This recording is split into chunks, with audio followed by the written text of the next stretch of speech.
way to use memory. If your entire database fits into shared buffers, that's not a problem, because the kernel will see these pages are never accessed.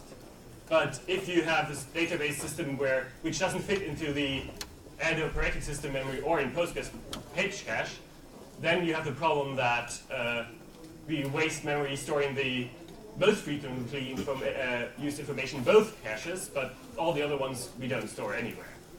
So pretty much the only realistic way to address this is to completely avoid the kernel's page cache and use this so-called O-direct mode, which basically asks the kernel to ask the hardware directly without going through the page cache to get fetch the data. There's a lot of problems around this. For one, how to use O-direct efficiently varies widely between the operating systems. And for another, you need to, there's a lot of performance work the kernel does, or tries to do at least, and where it uses the page cache for, which we would have to all fully emulate. The only reason we got away with writing back data unsorted in many cases was and how we get away today with writing 8 kilobyte blocks individually with separate system calls is that the kernel merges those requests in a lot of cases, which helps the hardware to do less I/O logs. So we would need to do all of that ourselves. It's also, which I think is the biggest problem, it's not very adaptive. At the moment you can set shared buffers to 1 gigabyte, and as long as there's enough memory, you can still deal very well with a 10 gigabyte database if you have enough memory, because the operating system basically acts as a transparent extension of the shared buffers. But if we don't have that anymore, we need to, it becomes much more important to tune shared buffers correctly. And at the moment, you can change shared buffers without restarting the database. To me, at least, it sounds very hard to change that, given the way it works at home. And so I think even if we offer that as an option, it will not something we can switch on by default, and it will not be usable for everyone. So it would be very nice if we had a more close control over the kernel's page cache. It would be very nice, for example, if we could say, we are evicting a page. Hey kernel, would you please update your page cache with the current state we just had in memory? But I talked to a bunch of kernel developers and they were slightly hesitant about that idea, which I kind of understand, because they would need to trust us that we just gave them the right content of that page. So, I don't know. Yeah, I think those are the big problems that I see around I/O and Postgres. Any questions?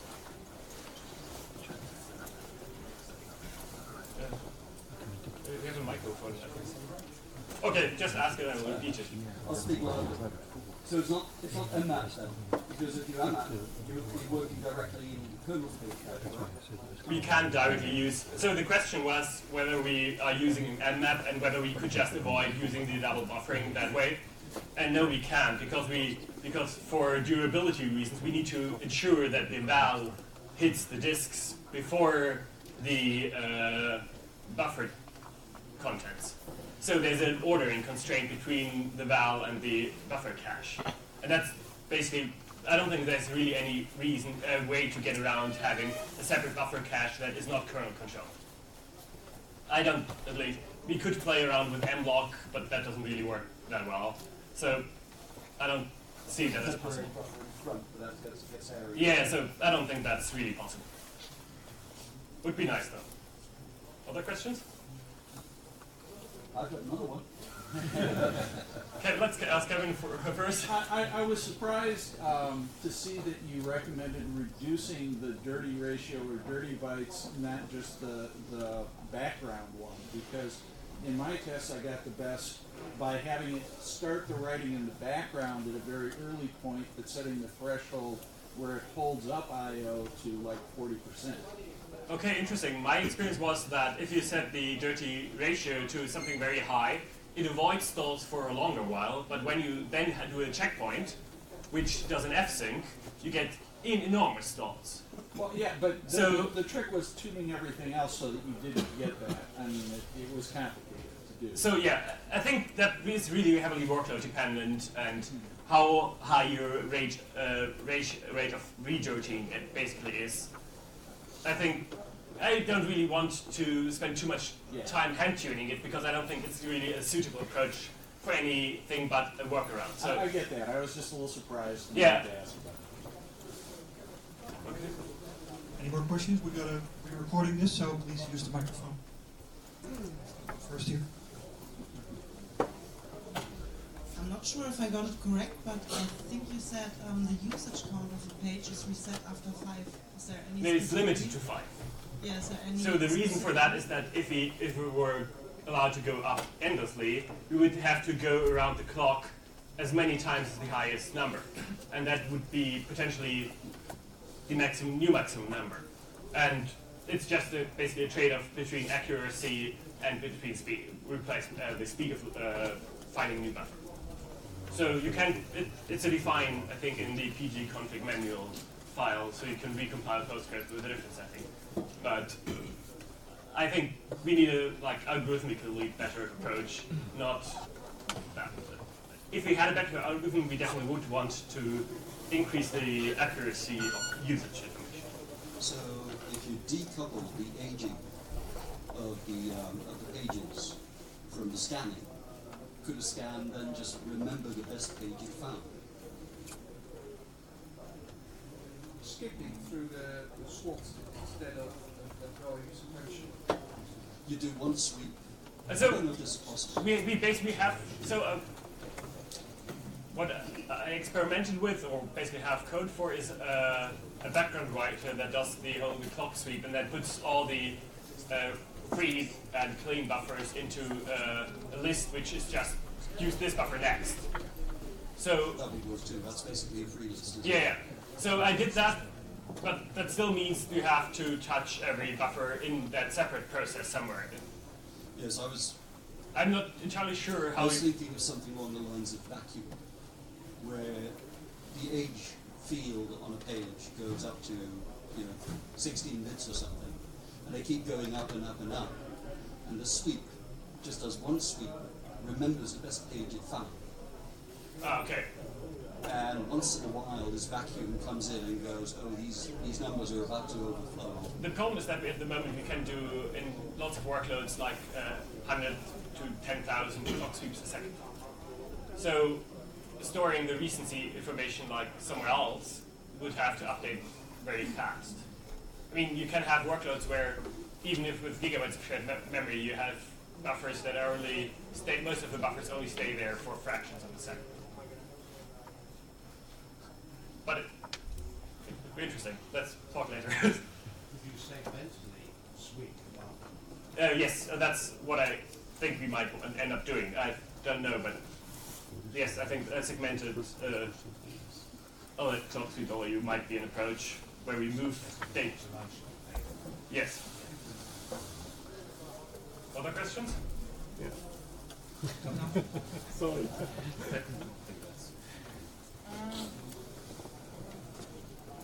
Hello. Do you have any simulation data like access traces to experiment with different eviction algorithms? Yes. I was asked to post that earlier. What I did was basically use perf and custom probe to create trace points that emitted and then log that to a file, and then wrote a tool to basically emulate what the Postgres cache replacement does, or by hacking up Postgres to do that for me.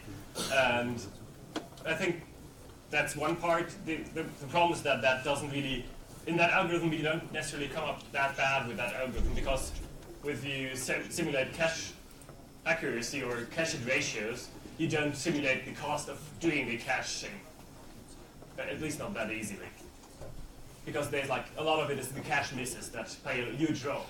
Because if you touch all the shared buffer headers, and you do that on all CPUs, so that's on a system with several sockets, that's really a lot of inter-node traffic. So that's it gets very hard to simulate that accurately. But I think for the raw algorithm, we can do a lot with that. Great. Any more questions? screensaver. Here's one question.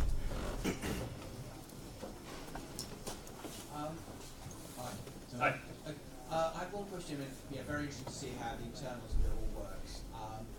But I was looking before this presentation on the online guidelines for a standard DBA, how to tune buffer cache, and it's very complicated. Yes. And there seems to be a gap in the documentation and a certain amount of disagreement within the official guidelines from Postgres about whether it's, I think it's 40% of the RAM, but you super server with terabytes of RAM, you don't want to push your shared buffers to 400 gig. I mean, I've seen good results with shared buffers set to over a terabyte. I've seen terrible results with it's being set to 50 gigabytes because it was too high. The problem is that it's so highly workload dependent that it's very hard to give a tuning guide that's shorter than a full 45-minute presentation. Is there anywhere online you have that or other presentations? I'm very curious about I made this presentation out of one where I had some of that advice. I think the problem is that there's different optimization strategies. You can say, I'm optimizing for using the kernel page cache and setting it low. I'm not aware of any good, fully written out documentation on the topic, unfortunately. I think that's very sad. And I think a lot of the information out there is pretty wrong. But yeah, I think we should improve on that. Sorry, I don't have a better answer. Any more questions? Okay, hold on.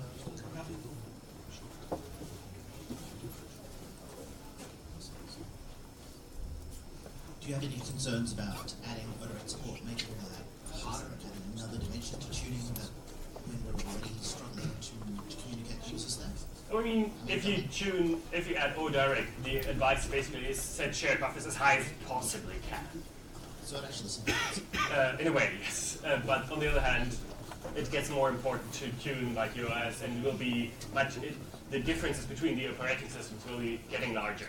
So, and we might end up with tunings like we probably need multiple background writers and multiple other processes that do the stuff in parallel to get because we have several I/O channels on modern hardware. So that tuning, we don't know what tuning we actually need. So it's a bit hard to predict that, at least for me.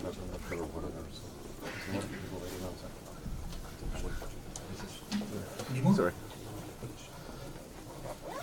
You still got some slides, or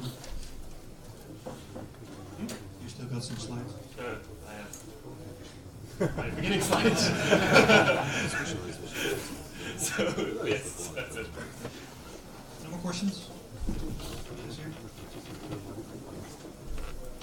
Did you look into maybe splay trees or something, like a auto balance and like most access nodes on top, and maybe do a double one so you have a separate one for I've thought about that. The problem is that the locking gets very hairy. I mean, you can do a radix tree lock free. I can't even think about how to do a splay tree in that way. So that's one of the part of the reason. And the other part is that this you can it ends up being rather simple loops, and they end up being relatively easy to pipeline for the CPU. And I don't think that you can do that as easily with this splay tree. But please experiment with it. All right, I think that wraps it up. Thanks, Andres.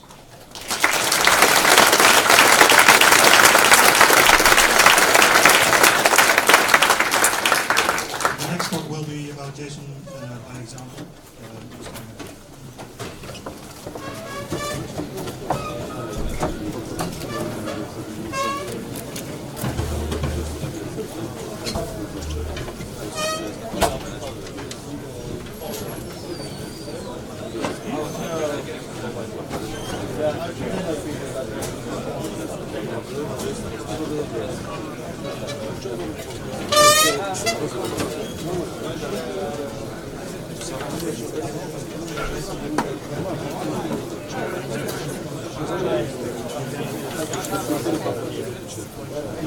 Yeah.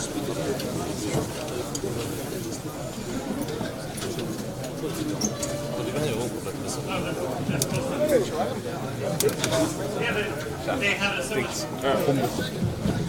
Mooi is dat. Ik vond het meer dan één kaart. Ik heb mijn plan gezet om straks over speed en webgeld te combineren tot een flight geweest.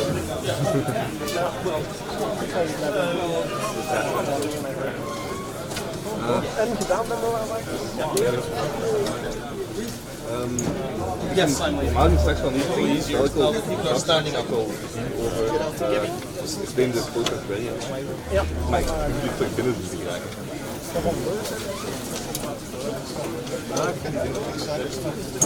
Het gebeurt heel vaak. Ja. En ik denk dat het best wel. Ja. Ik hoop dat het. Ja.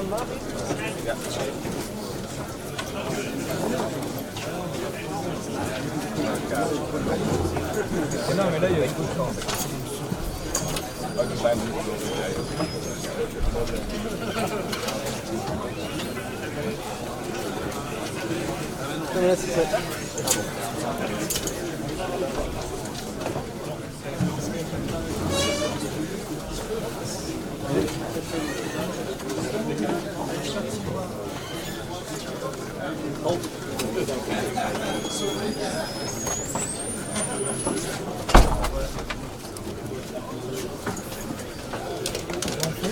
Yes, but would you mind to... Good to buy? Or does that sit here? So you step on and stay for this next one and then signing out after. Oh, I hope so. Alright, I'm not sure where the other people now, but I was planning to stay for this one. Alright, I'll catch you later. Okay, see ya. See you later.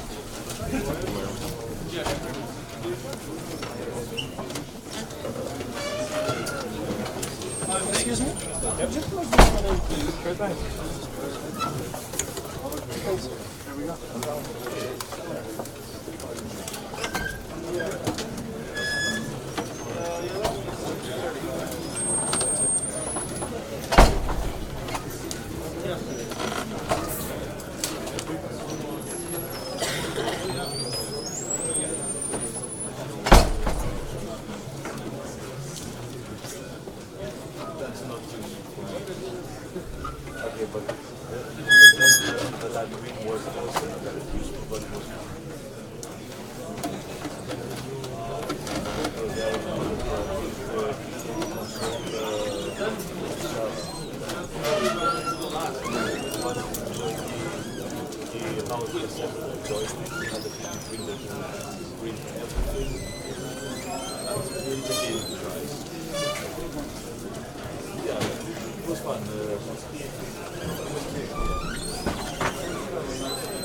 Stefan? Yes. I split the signs open. Yeah. There's no seats anymore, but there's just yeah.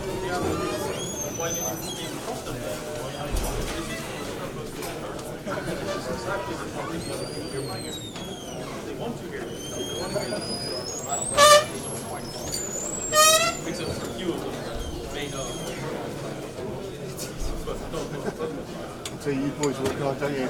Huh? Sorry? You boys work hard, don't you? Yeah. Too many people want to get into talks and all the rooms are small.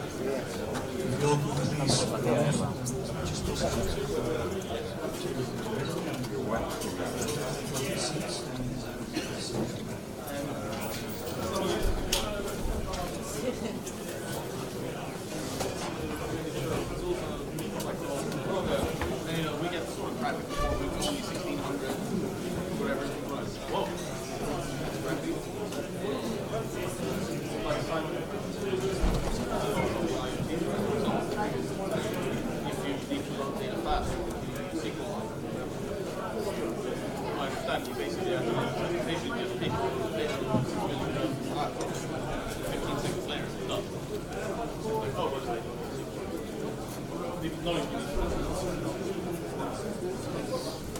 There's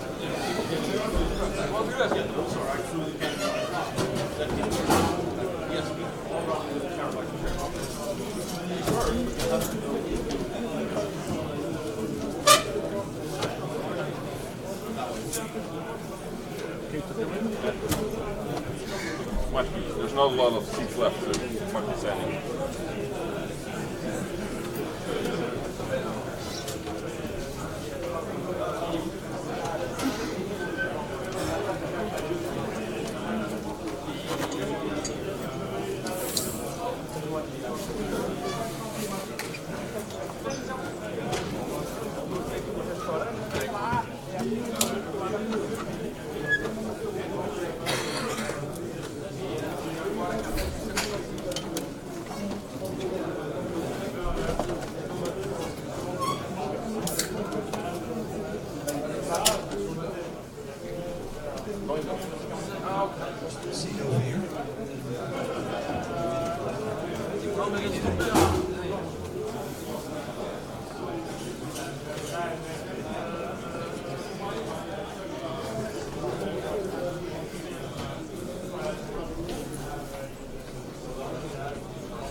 CD up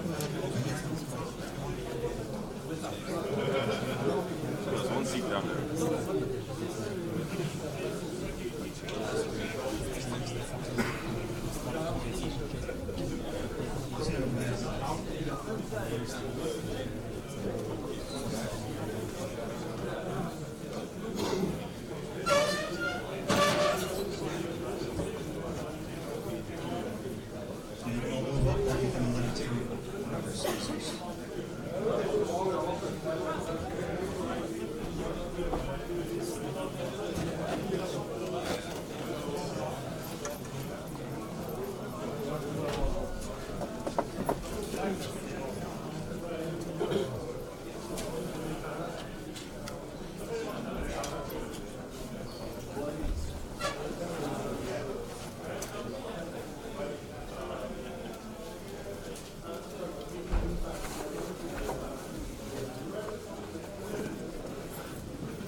There's some more standing room on the floor as well.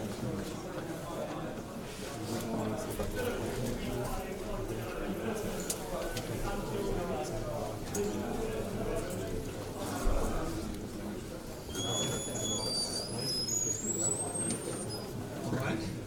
Thank you. Welcome to the third talk this day. Stephanie Janine Stolting is going to talk about JSON by example.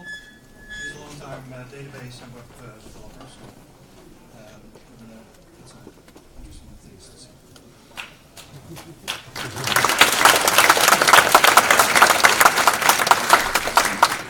Hello everybody. So I think the mic does work. Does everybody understand me? So then we'll start. So that's about me. After the talk I will push my slides and the code I will using up to GitHub, and I will Twitter about it when it's up. So then let's start. And as usual, we start with what is JSON. JSON is JavaScript object notation. You don't have to care about encoding, it's always Unicode. Most implementations are done using UTF-8, which is a subset of Unicode.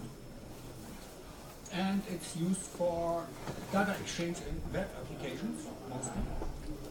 And currently we have two standards. There is this RFC 7159 by Douglas Proctor and the ECMA 404. With Postgres we are using the implementation as RFC because you have to claim one. And well, that's simply it. This RFC is very, very short. It's only about, I think, 5 pages, if I have it correctly in my mind. So it's not that much. The only annoying thing with JSON is you can't have comments in it. Well, now we see what we can do with JSON inside Postgres.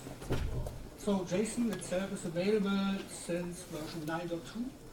Then Postgres has implemented a JSON data type, which does some check, but that's it.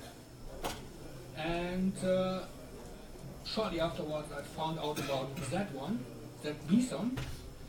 That is an implementation that is available as extension on GitHub or at PGXM, the extension network of PostgreSQL. And that BSON is exactly an implementation of the Mongo database type. And I played a little bit around with that stuff, and it simply worked. So I had no problems with that one for me.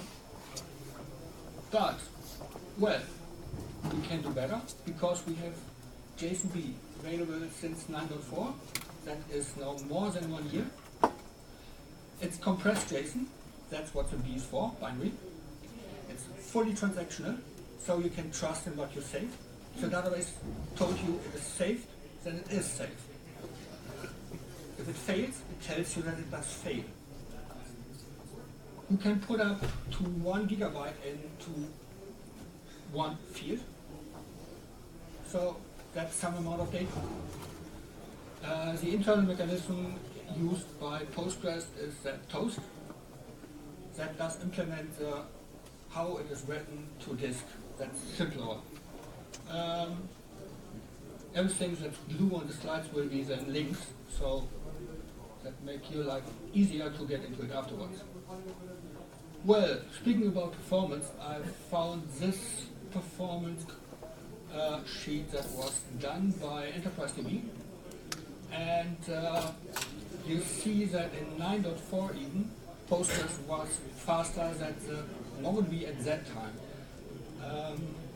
I've seen some tests, but I'm not sure how good they are about comparing Postgres 9.5, but it was a beta.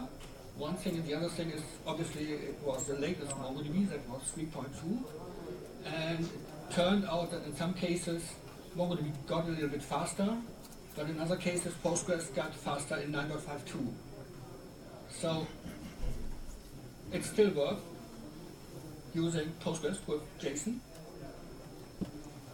And well, now we come to what we will cover here during this talk later on. There is a function row to JSON, which simply does return a complete row as JSON. One function called over whatever the row contains. Then we have an array to JSON. As Postgres does support arrays, we can return multiple columns into arrays. We will see that later on. And then we can do the reverse thing. We can put JSONB into a function and let that JSONB be returned as records, which is cool. Well, you can access JSON with operators. There is the array element and you put an int on it for the position. You can also do it by name. And if you have objects inside your JSON, you have to use this syntax. So, and you can also go through a path to get some certain data at a certain position. And the next thing is you can index JSON. That doesn't mean there is a GIN index, that is an overall index. It mostly work if you're going through paths and examining data inside the JSON B fields. So that way you usually don't have to index certain positions, but you can do that. It is even possible to have a B tree index as a unit index inside JSON or JSONB. It simply does work. It's crazy. You can't insert two rows with the same value, but it does work. So that's what my advice about this indexing is. Then we have some new functions coming in, having come up with Postgres 9.5, pretty new, some weeks old. The first one is that JSONB Pretty. JSONB Pretty is just for us as developers. It's not for the computer. The computer doesn't understand what JSON is and what the content of the JSON field is. But a lot of the time, for us, it's much heavier to read concatenated JSON. We don't get that directly. And there comes in very handy that JSONB Pretty function. We will see that later on. And then was introduced JSONB Set. JSONB Set does update or add values to a JSON B field. And then we have new operators in JSONB. There's one thing that is the concatenation operator, which does not only concatenation, it does also replacements. And we have a delete. It's simply a minus, and it does delete the value at that key, including that key, obviously. So, if you are still coming up with Postgres 9.4, there is an extension available. I used that before 9.5 was up. That's JSONBX. It does implement all this nice stuff that we see here in 9.4. It's working out of the box, just simple as this. So, I'm using two data sources during this talk. One is the Chinook database, that is available at that address. And I use some Amazon book reviews. It's an old one, but they are publicly available, thanks to Citus Data. I don't know where they got them from, but I found them there, and I decided to use them just to see what we can do with some data, and also to give you the chance to use my SQL statements that we will see later on to work with the same data. So you can build up the same as I've built up in the notebook. Well, the Chinook tables are, there are 11 tables available in the database, and we only use 3 of them because that's enough just to make a showcase. I'm using relational data to convert that into JSON or JSONB. That is, in most of the times we already do have existing data, but then a new client comes up and, well, he wants at least JSON data. Then you are there, you need to implement an interface to convert your relational data into JSON. So why don't use the database itself? So these are the tables we are using. We have an artist table that only has 2 columns. Then we have an album table that's 3 columns connected to each other. And then we have the tracks where some tracks of the albums are included. And that's simply it. So before we go into tables, into the live stuff, does anybody of you know what a common table expression is? If not, raise your hand, please. Well, then I give a short introduction. As an example, common table expressions are, to keep it simple, are a form of subselect, but they are much nicer to read because you start your query with your subselect. So in this example, we have this recursive, which is and for each implemented in SQL, and the name of the table is T, you define the name in front of the result, and you calculate the result inside the bracket. And then you can access the data right that way and do stuff with the data that was generated earlier or coming out of the database. And it's simple like that, and then you have the result. So that's all. What is to say about common table expressions? Use it in a good way. Makes life much easier. SQL becomes more readable when you see otherwise having subselects being selected and subselects and subselects. That goes much better. So let's see how it does work.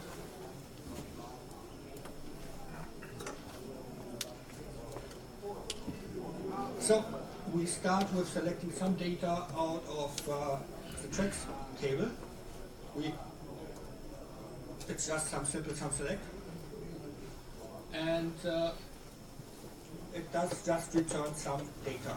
So what I do now is I return all that as JSON. Each row is simple returned as JSON, just with this nice little function that says row to JSON up there, and it just returns our result as JSON. Simple as it is.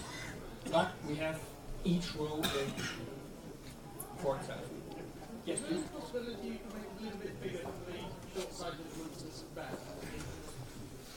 Let's see. I don't know if this editor does it.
Saying it again, we just have each row returned as JSON in this case. So let's add some more data to the JSON because that's only records. The good thing what we can do with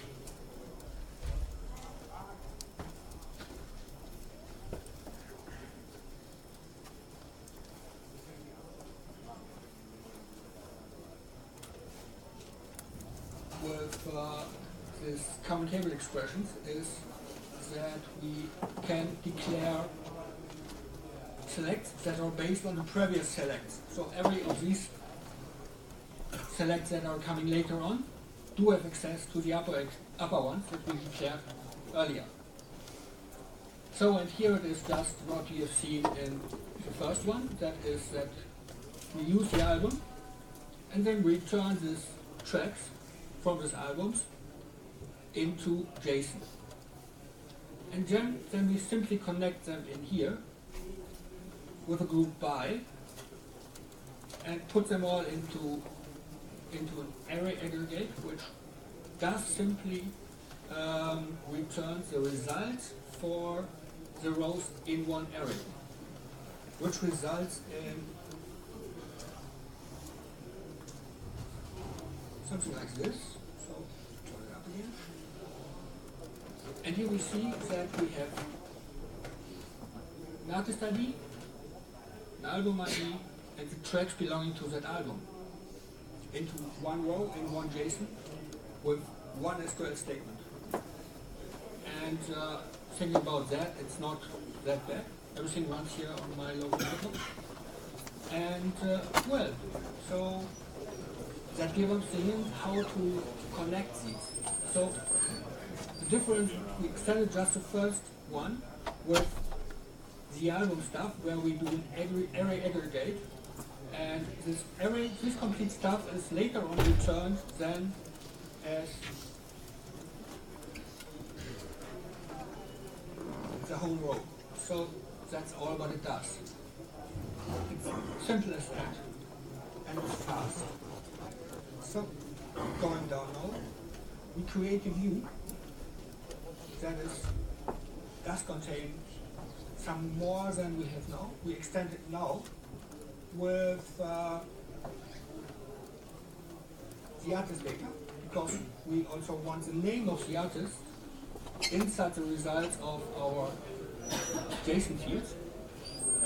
And we do it as a view because that way we don't have to go through all this query every time. But it's simply as it is, it's always an array egg, and it's a row to JSON. And that is just what helps you building complete JSON stuff. So I create that view. And now let's see how it does look like. And you see that you have everything in here. There is only one field, which doesn't look very nice, because, well, who wants to read that? And, well, now we could use for that one directly on the view.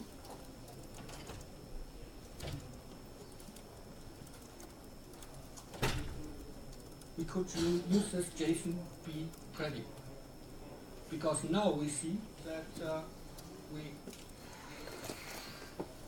have line breaks in our results. It's really not good visible here, but you can imagine the line breaks, because you see them inside here, and it really does it pretty for us. It indents all that JSON stuff so that it becomes really human readable. You can just copy it and use it into another editor. And what I've also did here, I only wanted to have some records in the result, so that is with this object stuff. Object, you get the artist data and can simply say, well, I want Miles Davis and ACDC. I'm not interested in anything else. And then it just returns you the data. And keeping in mind that it's completely generated, 33 milliseconds, isn't bad. So now we go a little bit further on and using more JSON functions. So we just use some part of it, and now what we are doing here is we start to revert the JSON back into relational data, just because we can. you will see that it might be helpful to do it later on, but it does help us to just go through all these functions that do exist. You can go by path, you can go by object, and obviously we can do with JSON being pretty, and you end up in having the artist, the album title back, and the tracks as JSON. So, going on here, we can let that be done with one single statement where we just use array elements, and now we have even the song titles reverted back into relational data. And we can do whatever we want again with this relational data, in case that we have, for example, incoming JSON data and don't have it in relational format. So, simple like that. But that one was incredibly long.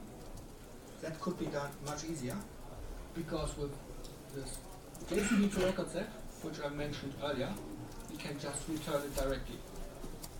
As this is an array, it still is an array, as long as we don't return it also as a record set.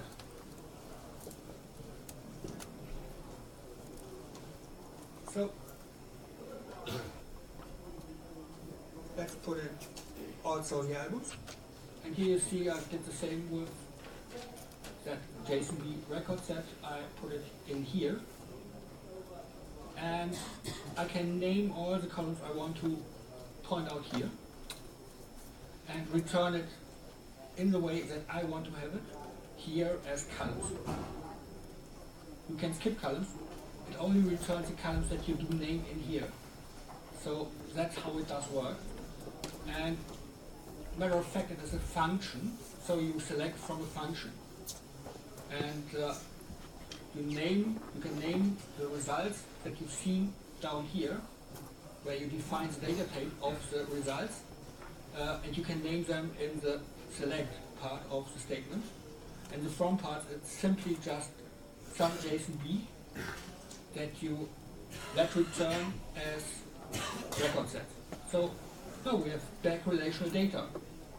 And compared to what the database had to do is calculating JSON from relational data, and now calculating that relational data back from JSON. We are still at some about 30 milliseconds, so it's fast. So for the next thing is, now that we can do a lot of stuff with these JSON, there is a nice little feature in Postgres that is updatable views. But obviously this is a complex view, so you can't update a complex view.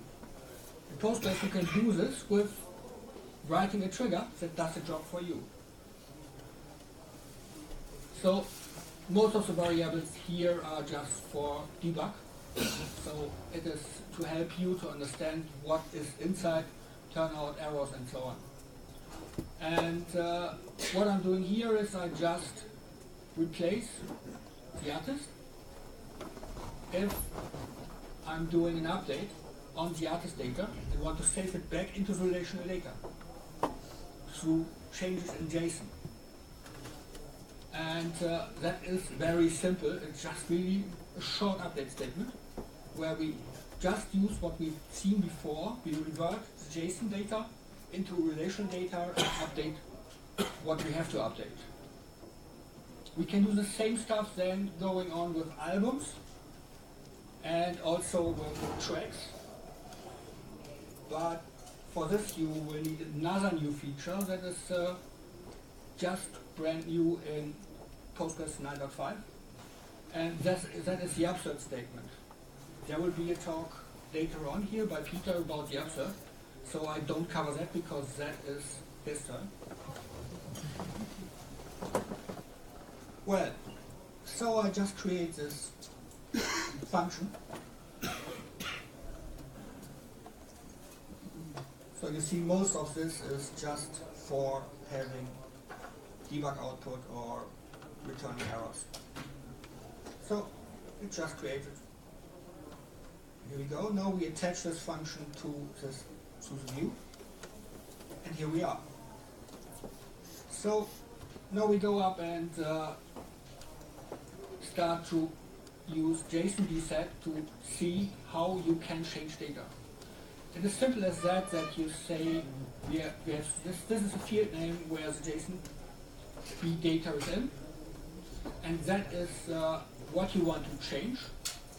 And then you say, well, I write here whatever I want to write, just because I can. It doesn't change anything because it does not update. It just returns something. You can replace on the fly stuff in your results just with this JSON set, and it just replaces it. So you get the new name, whatever you want, and Metallica. And it's just simple as that. And you see I always use all this stuff that you've seen before, accessing the data, this part, the artist ID. So now that we have seen that we can change data, we want to update that view. Well, it tells us simple, there is one line updated, and 39 milliseconds, not that bad. Obviously, it's not as fast as you do it directly into the table. That's clear, because there's lots of work to do before. But we can. So let's see how it does look like. And now you see, I said here I want to rename it a new Metallica, just because. And here the result is new Metallica.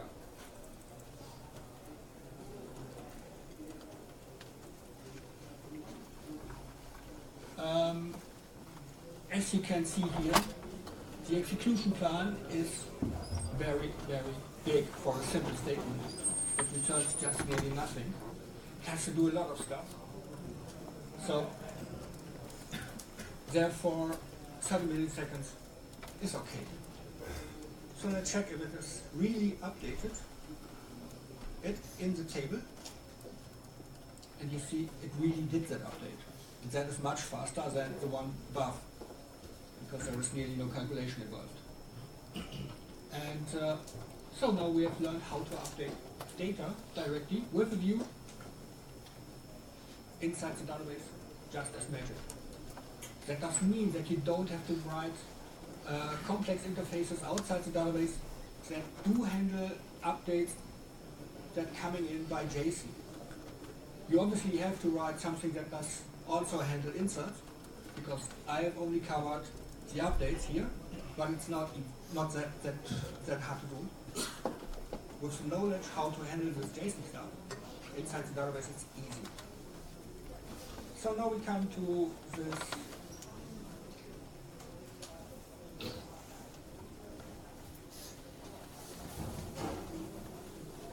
new stuff. We can also use the concatenation, which is there. And here see we write whatever we want with JSON set.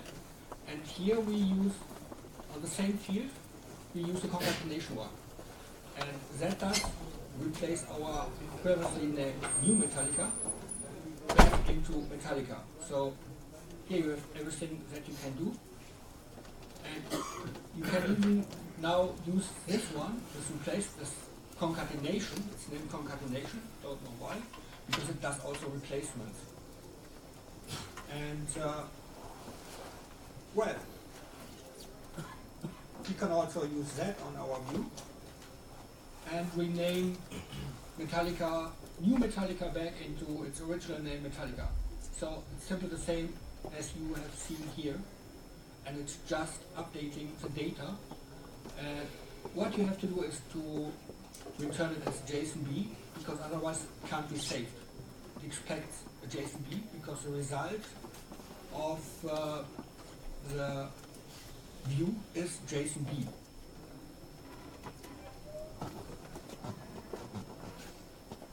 So, now that we have seen that we can do this, we can use the changes again.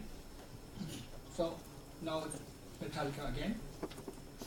So our update also did work the same way as the other update did. So you have choices to do. Most of the time, the concatenator operator is a little bit slower than the send, JSON send. It has to do a lot more because it might have to go through passes inside the JSON. So, last one on this Chinook database will be that we can replace remove data. So I've just chosen two artists, we've seen that one before, and I just remove data.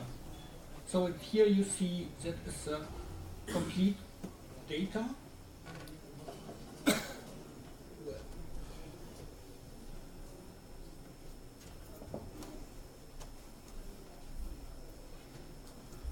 You see here there's everything in here. That's a complete field.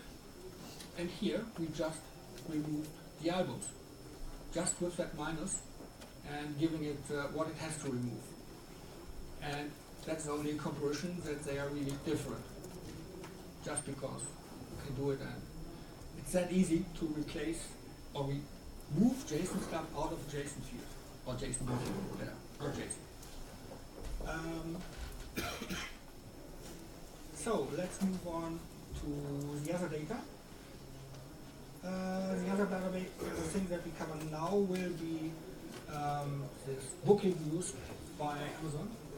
And for that I create a table, simple as that. And now we import the data, which is really JSON and text. That will take some time because there are some records, obviously. Because even in 1998 people already voted a lot of books.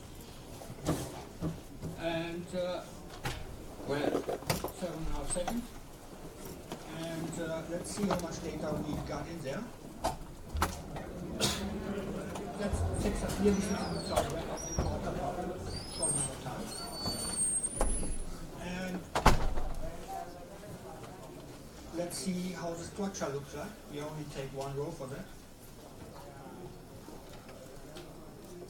So here we can check the structure and see what fields are inside.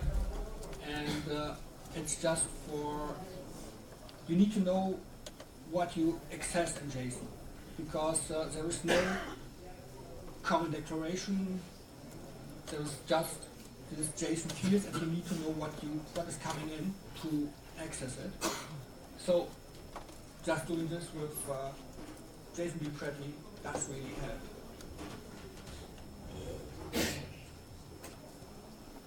So what I'm doing now is just doing some aggregation on data that is incoming as JSON, and just group it by something and just some reporting stuff. Well, that's not bad, 250 milliseconds for this 600,000 records in the result. Having in mind that it has to pass all that from JSON, returning the result. But well, as I said on the slides earlier, we can add an index, and let's see how it does improve.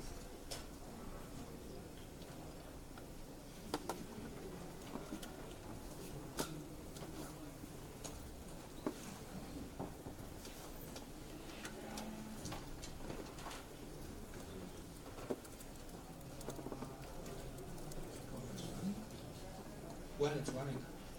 Sorry, I tried to run it twice, so it takes some time. It nearly took 20 seconds. It usually does, because it does a complete index over everything that there is as JSON in all fields in this table.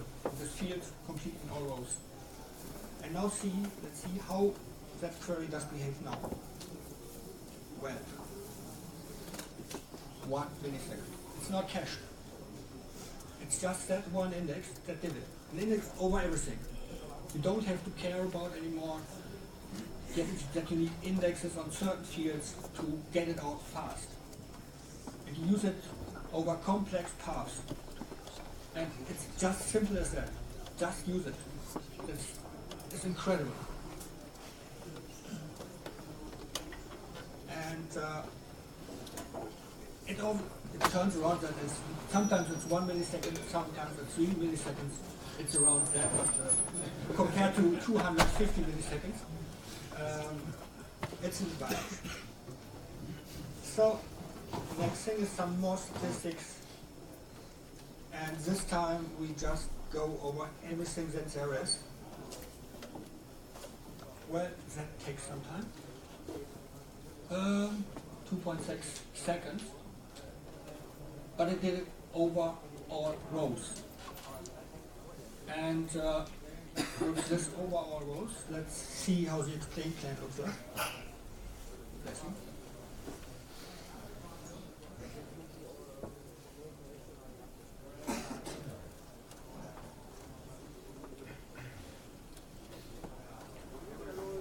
And you see that it is really only a sequential scan.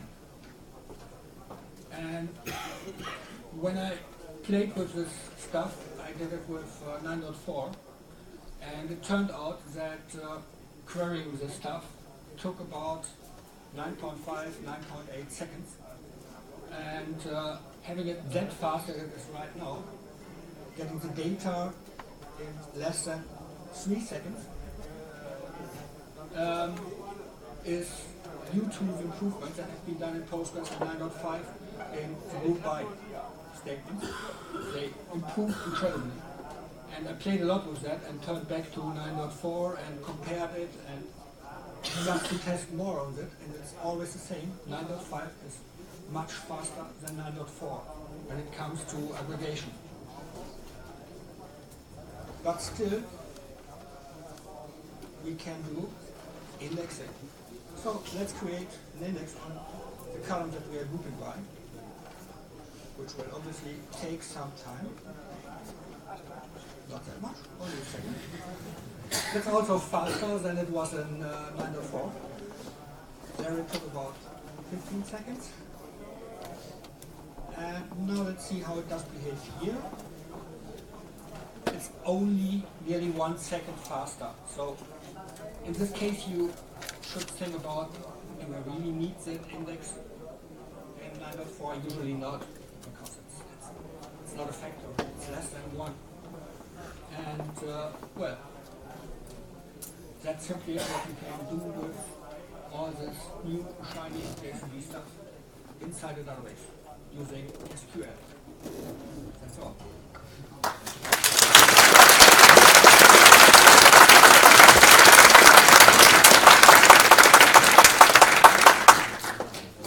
Any questions?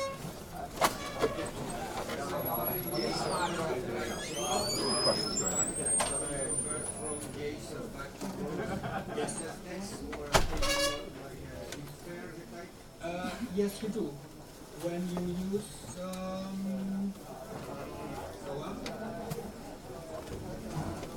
here you see that you define the columns in type. You do return, and for everything that is characters, use text. Don't use char or bar, just use text, because it usually does not work for everything. Because you don't know how big the data is. And you just really can define anything here. Your float is text, easy as that. Because otherwise the database wouldn't know which type it should expect and what to do with it.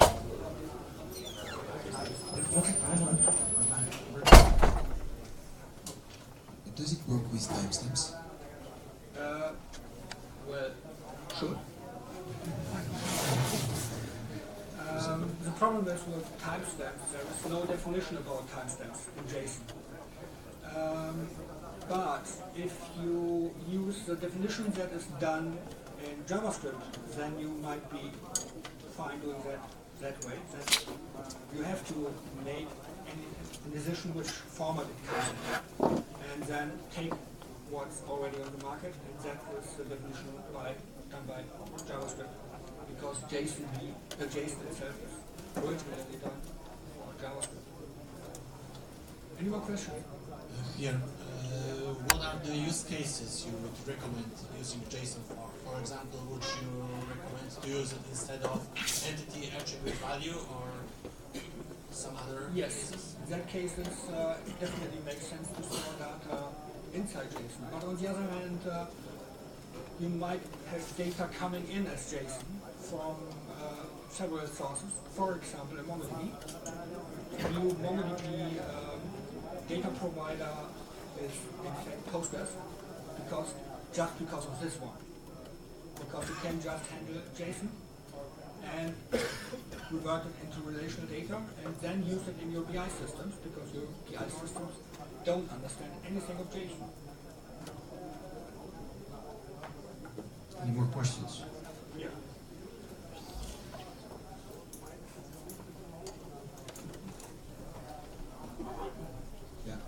So when you have JSON data for metadata like images, some images will just have the resolution and that's it. Some others are going to have the location information and all those kind of stuff. You run a query which just want to have all the pictures in Belgium, for instance. You're going to find items that doesn't have these values. So how does Postgres work with JSON that has less keys than others? It's not. They are empty. Is it going to do it by default? You don't have to say it, use this default value. It's just going to skip the. It's just skipping it. Okay. If you use the C library at UQ to retrieve your results from Postgres, which data type do you get back? Is it a string or is it JSON?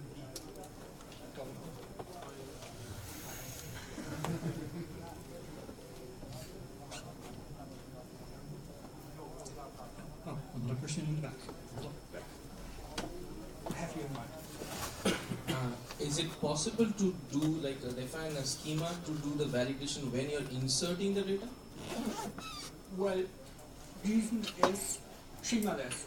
Yeah, It's like certain fields if I know. So there is nothing you can do. The only thing is that you can check it by yourself. If the data is null, or when it becomes more data than you expect, you should have somewhere a JSON field or JSON field in your database attached to a table that you can store all the data in that you can't put into relational fields. And then they are lost and you can use them. And it's easy as that. And that is done very easily. Any other questions? There is one question here. He's waiting for a long time now. I didn't see it. Which one? Here, second row. Yeah, thanks. I use JSON. I love it, especially the 9.5 with Concat. I still have an issue with filtering my JSON key values. Now I do that with JSON each and then JSON again, I think. That's still a bit cumbersome, a bit long. And I have an issue with using the dash or the hash minus operator. I don't know if could you demo it? So the dash minus is actually the delete field for element with a specific map, and you can use the right hand operator array, and I cannot use the array for that. String text array. That is not here. We can talk about afterwards. I'm having a look because I want to do this in front of the audience because this takes some yeah, but it's annoying to the other ones because they are waiting for us that we get it. But, well, we can try it afterwards. But why not? Anybody else in front here? We'll be back.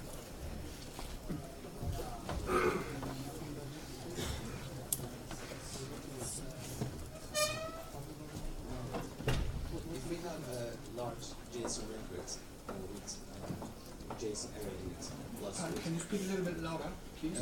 we have a large record with a JSON array in it, And I'm wondering if we can run table sample methods on JSON fields to select a few elements.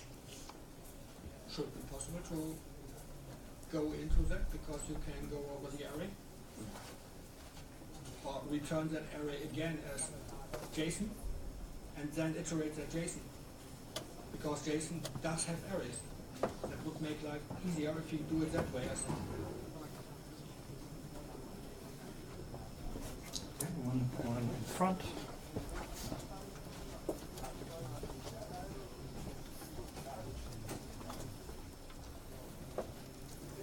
What is the max size of the JSON column? We have each field for each row 1 gig. Only 1 gig. Yes. Currently, we have to do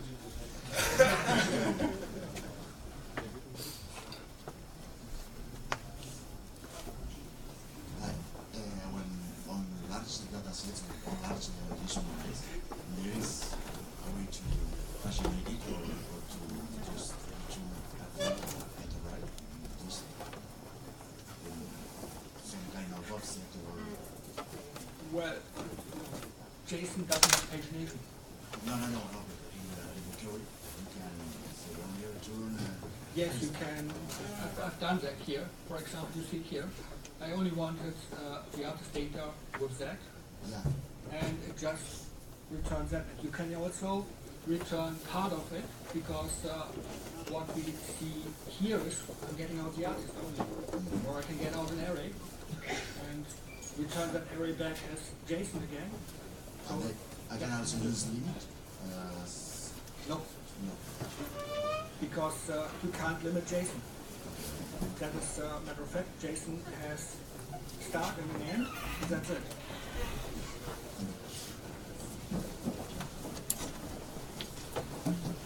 One more question. That's it. Give her a warm round. Thank you.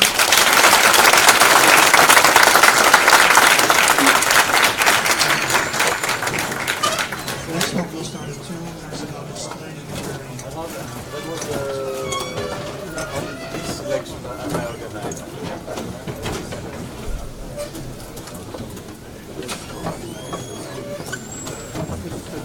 No, it's fine, I got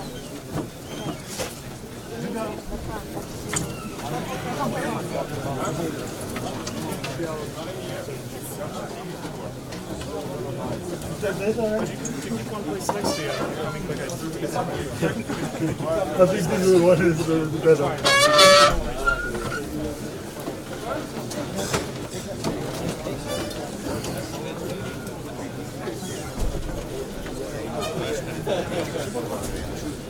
Yeah, sorry.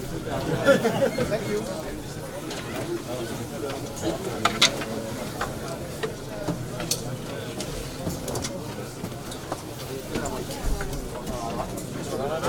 We're going to stay here for the next talk as well. Would you keep this place for me, please? I'll come back.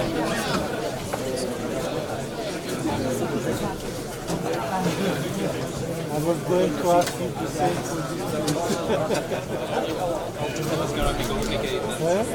This is going to be full. Yeah. We're gonna need to look getting a seat right now. No, we just can't get down there. Huh? Can't get down there. Oh, he can. Just should. First, yeah. Okay. Well, that's There we go. Okay. yeah. Just talking about you. If you want to get a seat, you should probably.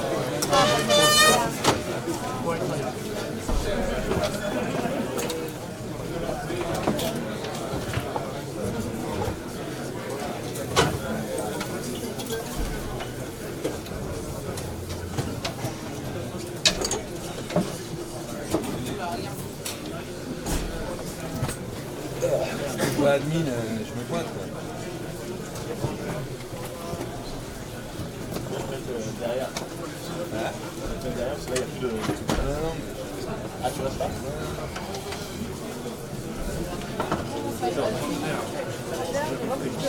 Deutsch oder Englisch? Deutsch, was?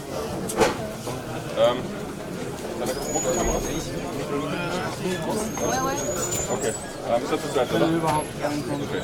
Okay. Anna muss quasi Introduction machen. Was ist das dafür? Speaker helfen kann. Ansonsten bei der Kamera ist an sich nichts zu machen.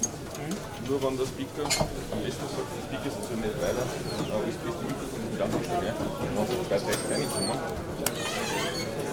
Die Kamera ist so eingestellt, dass sie quasi das Beamerbild nicht drauf hat, weil das Beamerbild gibt es eine eigene. Okay, aber das wenn der Speaker darüber läuft, ja, so weit, dass ich habe es jetzt sicher so gehabt, dass quasi das, wenn der Speaker sich quasi dran hält und nur ein bisschen wisch geht, dann brauchst du nie ins Bild einschwenken, sonst hast du ein sammes Bild dort. Das heißt, wenn wir das Bild vermeiden können, dann können wir es vermeiden können. Und sonst, da sind Infos vom Log drauf, dass das kaputt ist. Ich wüsste aber nicht, wie ich darauf reagieren soll, wenn die... Nein, da steht nur drauf, es ist nicht kaputt oder das ist für dich. Ansonsten wichtig ist, wenn es viele Leute drinnen sind, unbedingt diese Vollschüler draußen geben, weil sonst kann man Schwierigkeiten mit der Orga.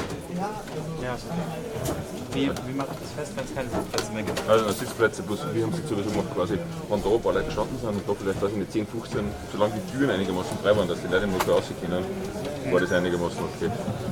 Hier wird kein Ton aufgenommen, der kommt von der Nein, die Kamera ist auch aktiv, aber die Hauptkamera ist, das Hauptmikro ist das vom Speaker, beziehungsweise das, was mobil ist. Aber es wird O-Ton aufzeichnet, ja. Aber wie sie es dann zusammenschneiden, weiß ich nicht. Du musst einen Stopf-Start-Mix machen, wir haben keine Zugangsdaten gekriegt, eigentlich ist das auf unsere Unterlagen gestanden. Ansonsten ist noch unten ein Zettel liegen, wie es beim Zahnrammer zum Handeln ist. Weil das müsste das Zeug irgendwie aufgebaut werden. Du müsstest auf den Zettel schauen, der unten liegt. Aber es ist nur irgendwie quasi ob 5 ist im Zahnrahmen und wo das Zeug zum Hinbringen ist. Oder wann längst zu übergeben ist, weil ich glaube die Kamera wird irgendwie aufgebaut und irgendwas. Du müsstest auf den Zettel unten schauen, der bei dieser Speaker-Unterlagen liegt. Ansonsten irgendwas im Channel fragen, wenn irgendwas ist. Dann hängt es. Ja. Das passt. Gut. Sonst noch was? Nee, also ich denke, die Schilder gleich raus. Ja, das ist ein glaube ich, offen. Ja.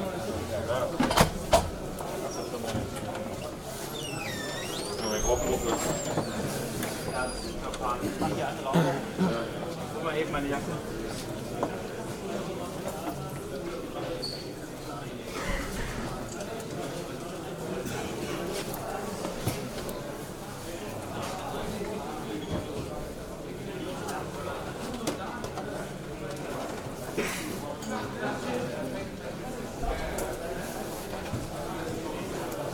Greg at all? No. No, Greg had a talk. Greg Stark. Yeah. He had a talk at FOSDEM in LLVM. Oh, okay. Zoom is talk. That's stuff to that. You know, I'm Ah. No, I think he had a talk. Yeah, it must be closing right now. Well, it might be. I think you're having them over to clean up the sheet on the clean up stuff you got down there. Like what you need to do on the end of the. It was in the plastic folder. I brought it from yesterday.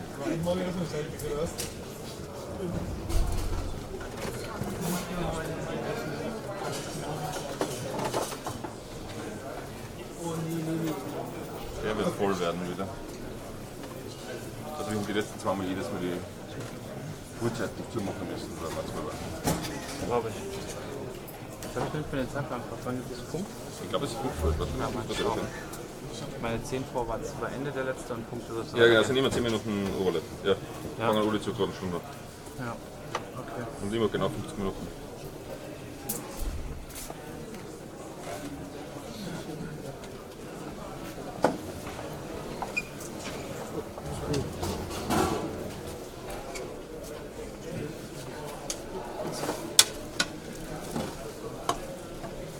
Could you please indicate where 3 seats are located? So maybe open a point at 3 seats, so the people coming in find a free seat. Das ist ein Mikro für uns vorher. Also wir haben ein Mikro. Das liegt da unten. Das ist ein trotzdem das Mikro gerade für die Bomben dann. Das wird er wahrscheinlich brauchen. Das wird er dann brauchen, ja. Aber er kriegt wahrscheinlich das schon gesagt.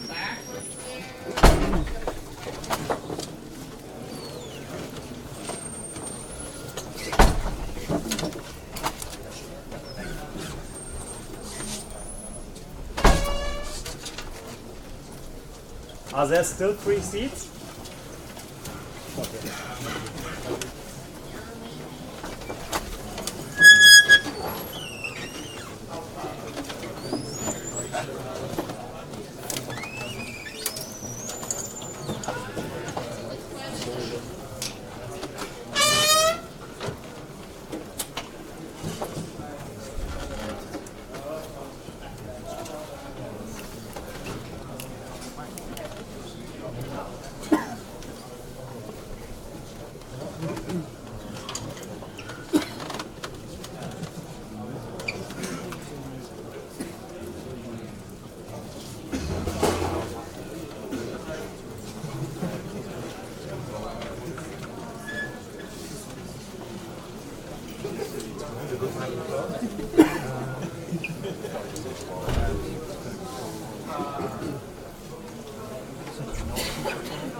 What's the metric when I close? Well, when it's really full. And then you also have to change the sign on. But just block it because I apologize for the heating here.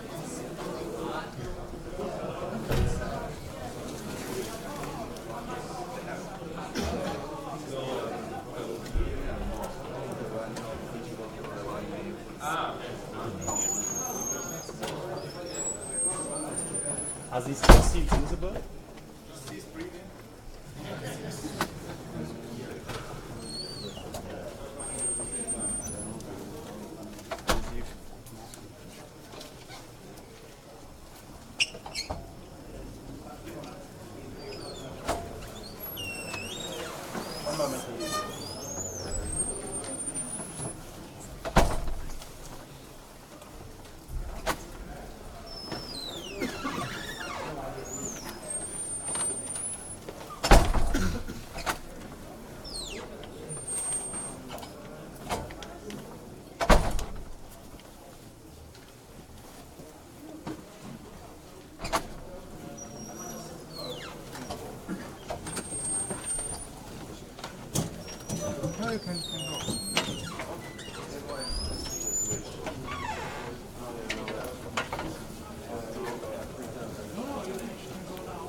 Thank you very much. It's great to be here. It's been about 6 years since I've been to FOSDEM, so boy, it's busy. I'll tell you. Had trouble getting into rooms, and obviously open source is continuing to be hugely popular.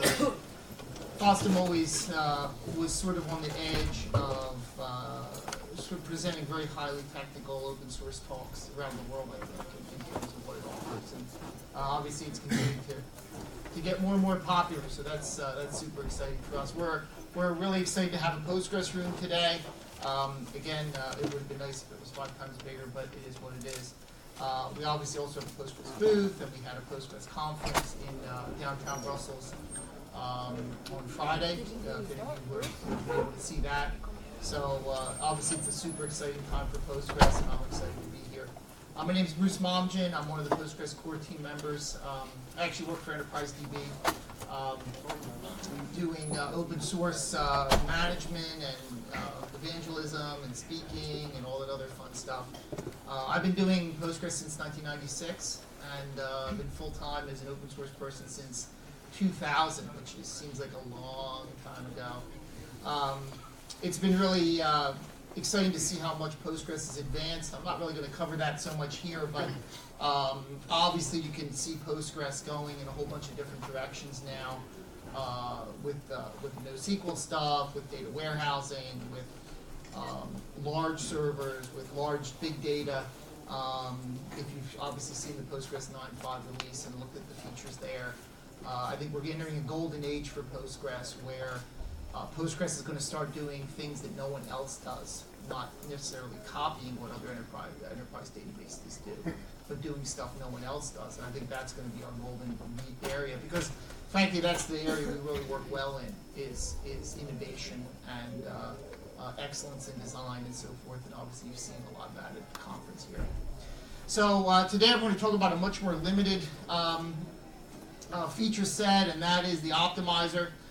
These slides are actually on my website, and in fact, if you want to download them right now or at some time in the future, it's just momgen.us/presentations. If you can get my name barely spelled in Google, you'll find it. Yeah, I've tried a whole bunch of different, like how people pronounce my name, and it pretty much comes up. So there's about 30 Postgres presentations there. I do obviously do a lot of speaking. I'm probably traveling about 7 days a month, which is a lot of fun. I'm actually going from here to Russia. I'm going to be speaking at the Postgres conference next week. And then the next week I'm going to be in Krasnoyarsk, which is in Siberia, speaking at a university there. Yeah, they chose February for me to come. So it is what I gave them the dates. I was going to be near Russia, and bingo, February. I kind of expected that because it's kind of during the school year, and anyway. So the topic I'm going to be talking about today is the optimizer. Frankly, the optimizer is the reason I got involved with Postgres, because I was an application developer for many years for law firms, working from 1989 to 2000, and it always fascinated me, how does a system, how does a computer understand a language like SQL, how does it interpret it, and then how does it kind of figure out how to bring me the results as quick as possible? And that's really what the optimizer is all about. At that time I was involved in using Informix and Ingress, and you could print out the query plans for those optimizers and kind of see what it thought it was doing or how it decided to return your results. But obviously those being closed source projects, I couldn't really see what was inside. And it was exciting for me to download Postgres. Again, I was running Unix at home at that time in the mid-90s. None of the commercial databases was available, obviously, for Unix, if it was affordable anyway. So downloading Postgres and looking at that code, trying to understand how does it parse it, how does it optimize it. That was really interesting to me. And frankly, I had a very boring job at that point. I was writing financial reports. 7 years of financial reports, you're not really growing technically at that point. So I actually got involved to understand some of that stuff. Tom Lane, who you might have seen, is at the conference as well. I know he was here yesterday. I haven't seen him today yet, but he got involved for the same reason, the optimizer. And we had a whole bunch of people helping at that point. In fact, one of my biggest helpers during the early years was somebody, Vadim Makayev from Krasnoyarsk, which is one of the reasons I'm going to Krasnoyarsk, because we owe a great debt to that city for Vadim and for his work in the early years of getting Postgres kind of going. He wrote the crash recovery code and some of the MVCC stuff, and it was pretty fun to know. So this talk is going to really be about sort of how does Postgres do things. I'm going to take questions as we go. Again, I know we only have 15 minutes, but I think we should be good. Certainly get some questions from you as we go.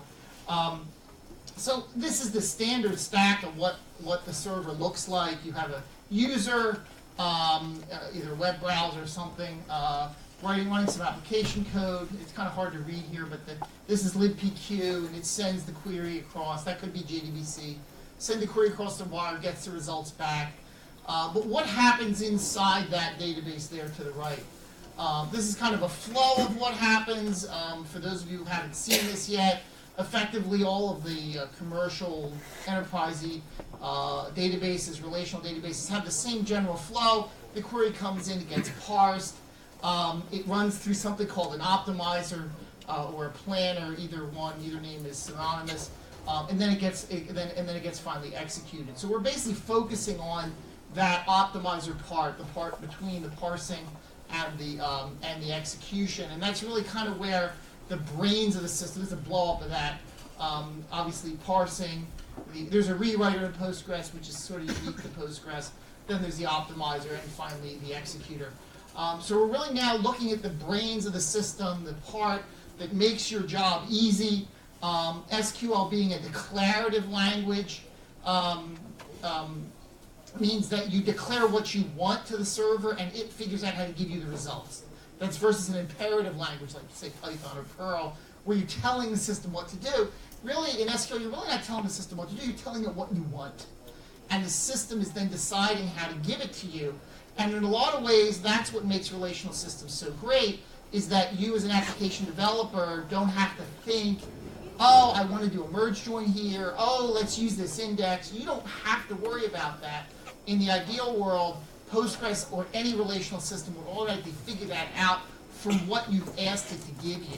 And that's, again, really useful if the data format changes, if your different data layouts over time, the optimizer automatically is going to adjust to that. And that's part of the reason these relational systems have been around so long, and part of the reason they're probably going to be around for a long time to come. Okay?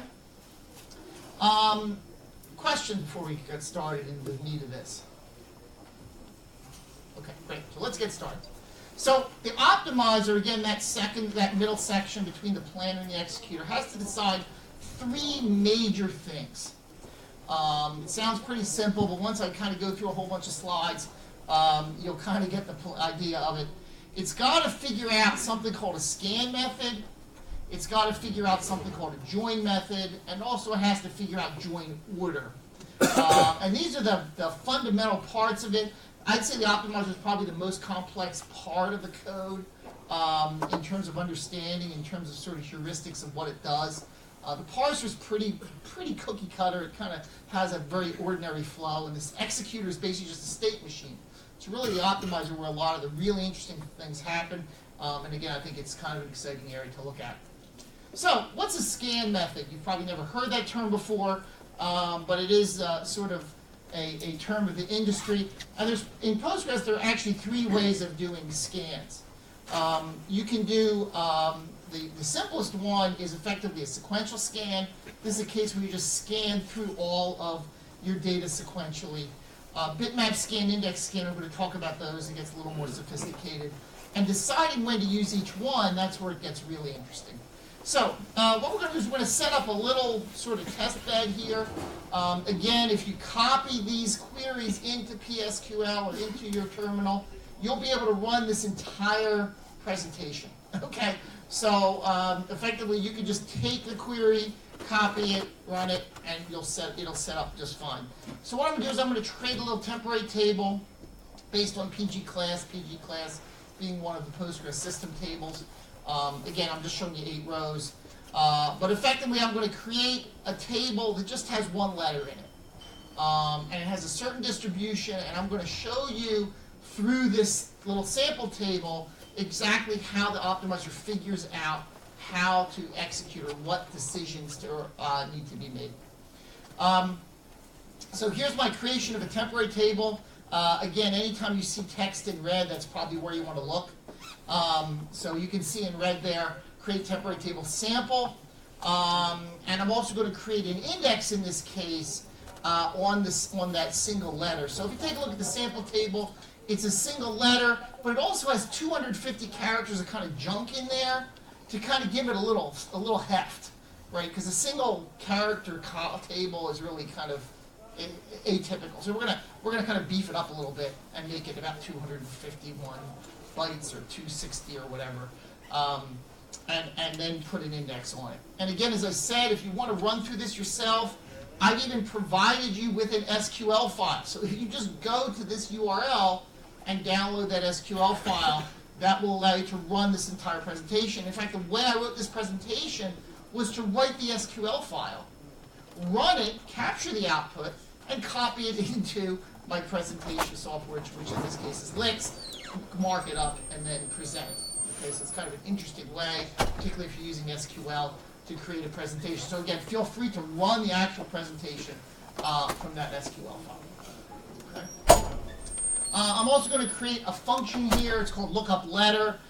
It's basically just used for some of the display that we use. Again, it hasn't explained in it. Again, just to kind of give you a feeling for what's going on. Okay. So what's the distribution of my little sample table? I'm going to run this query. It's going to kind of give me a distribution. As you can see, I've got a sum in here, so I'm using aggregates to kind of give me an idea of what's going on. What is in my sample table? It actually looks like this. And I think this is a really good distribution for a sample table because you can notice right up there at the top, you've got the letter P, which actually represents 78% of the rows. Part of the reason for that is a lot of times we have a tendency to name things PG or Postgres, so there's a lot of P's. I just, you know, if Postgres started with a different letter, there's probably a different letter up here, but it's P. So 78% is P's. Then you look at the S's, the C's, getting smaller and smaller, and then down there in I and K, you can see there's like one of those rows. Okay, and this is a good example, I think, for us to kind of see what the optimizer does. All right.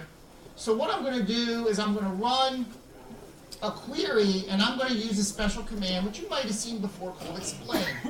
And what explain does is it gives us, it doesn't execute the query, it just says, tell me what the optimizer would do if it was to run this query. So it's allowing me basically, if I'm backing up here, sorry about that, is I'm basically I'm running the optimizer all the way through and I'm stopping here.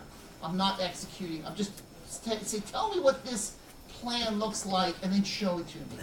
And that's what that explain is doing, okay? So right here, you've got explain, and it tells me it's doing the index scan. Remember, P is the most popular letter, okay? Then I run a D, and I actually get the same index scan. That's a middle popular letter. And then I run the K, which we saw earlier, there's only one K, and we're still getting index scan. And this is disappointing because we've run 3 different letters, they have different distributions. The optimizer is supposed to have some kind of smarts about how frequent a letter is and whether to do an index scan or sequential scan, and it's failing miserably, okay?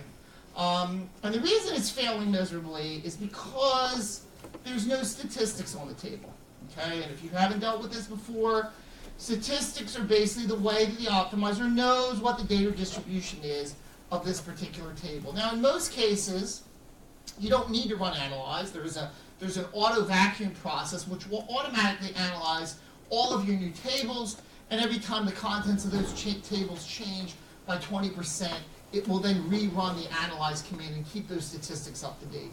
Postgres is not like some of the systems where you have to always manually run statistics. I remember I had to do that for some other systems. But Postgres automatically does it. I didn't wait long enough because the auto vacuum only runs every minute. So like you load it and then like within that minute auto vacuum hasn't realized you got a new table. But also these are temporary tables, and frankly the optimizer, the auto vacuum can't see temporary tables because by definition they can only be seen within a single session. So therefore you can't see them. And you basically get this really bad sort of behavior. That's why we got these index scans on all 3 of them. Okay. Once I run the analyze, things start to look much better. I run it on the most popular value and I get a P. That's obviously showing me that it thinks that value is very, very popular. It thinks the index is not going to be very selective at all. And therefore it's like, it's not worth, remember the P is 78% of the table. Is it worth going through an index to avoid 22% of the access to the table, right? Because you've got 78% is P's, and the index at its best is going to eliminate 22% of my rows. But reading through that index, randomly reading all those pages, is much more expensive doing a sequential scan, so the system knows that's a very popular value. Let's do a sequential scan. In fact, if I look at the number here, it even knows exactly how many rows are there. Right? This cost in here in this rows basically says, I think the cost of the sequential scan is 13.16. I think it's 199 rows. And technically the width is 2 because I'm only asking for the letter. I'm not asking for any of the junk column that we talked about. Okay? If I do, and this is what a sequential scan looks like. Again, you get kernel read ahead and very efficient. You're reading all the rows in each page as you go through. So that's definitely made a good choice there. Okay. If I do the letter D, it gets a little more dicey. Okay. The letter D, In fact, it's telling me right here there are 4 Ds here.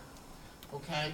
So technically it could go through the index and do lookups to find those 4 rows and then look at the heap 4 times. But it has the feeling that, maybe a couple of these rows are all on the same page, and maybe I should use what's called a bitmap index scan. Again, this is pretty traditional for most relational systems. Some of them don't have it, but Postgres certainly does. It allows you basically to take the index, find all the matches, and create a bitmap. And then that way you only visit the heap page one time instead of visiting it multiple times. It makes sense because we're looking at 4 rows. Is there a big difference? Probably not, but Postgres thinks it might be a little faster to do that. When we do the K example, in this case, the optimizer knows there's only 1 K. No sense in creating a bitmap. We're just going to go and we're going to do an index scan. And the way the index scan works is it goes to the index, and it goes right from the index without creating a bitmap. Just goes right to the heap and returns that one. Okay? And that's the way the system is supposed to work, again, assuming it has accurate analyzed statistics. Yes, sir?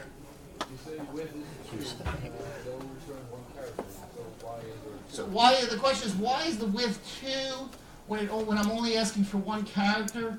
I'm not sure. I'm not sure why that would be. Yes, sir? I'm sorry? There's a byte. Thank you. So Tomas is telling me correctly that it's actually also counting the 1 byte var-lena header that goes with that. Okay. If the field had been more than, I think, 255 characters, there would be a 4 byte header. But because it's less, the header's only 1. I didn't realize it counted. It certainly does. Very nice. Thank you. Other questions? Okay.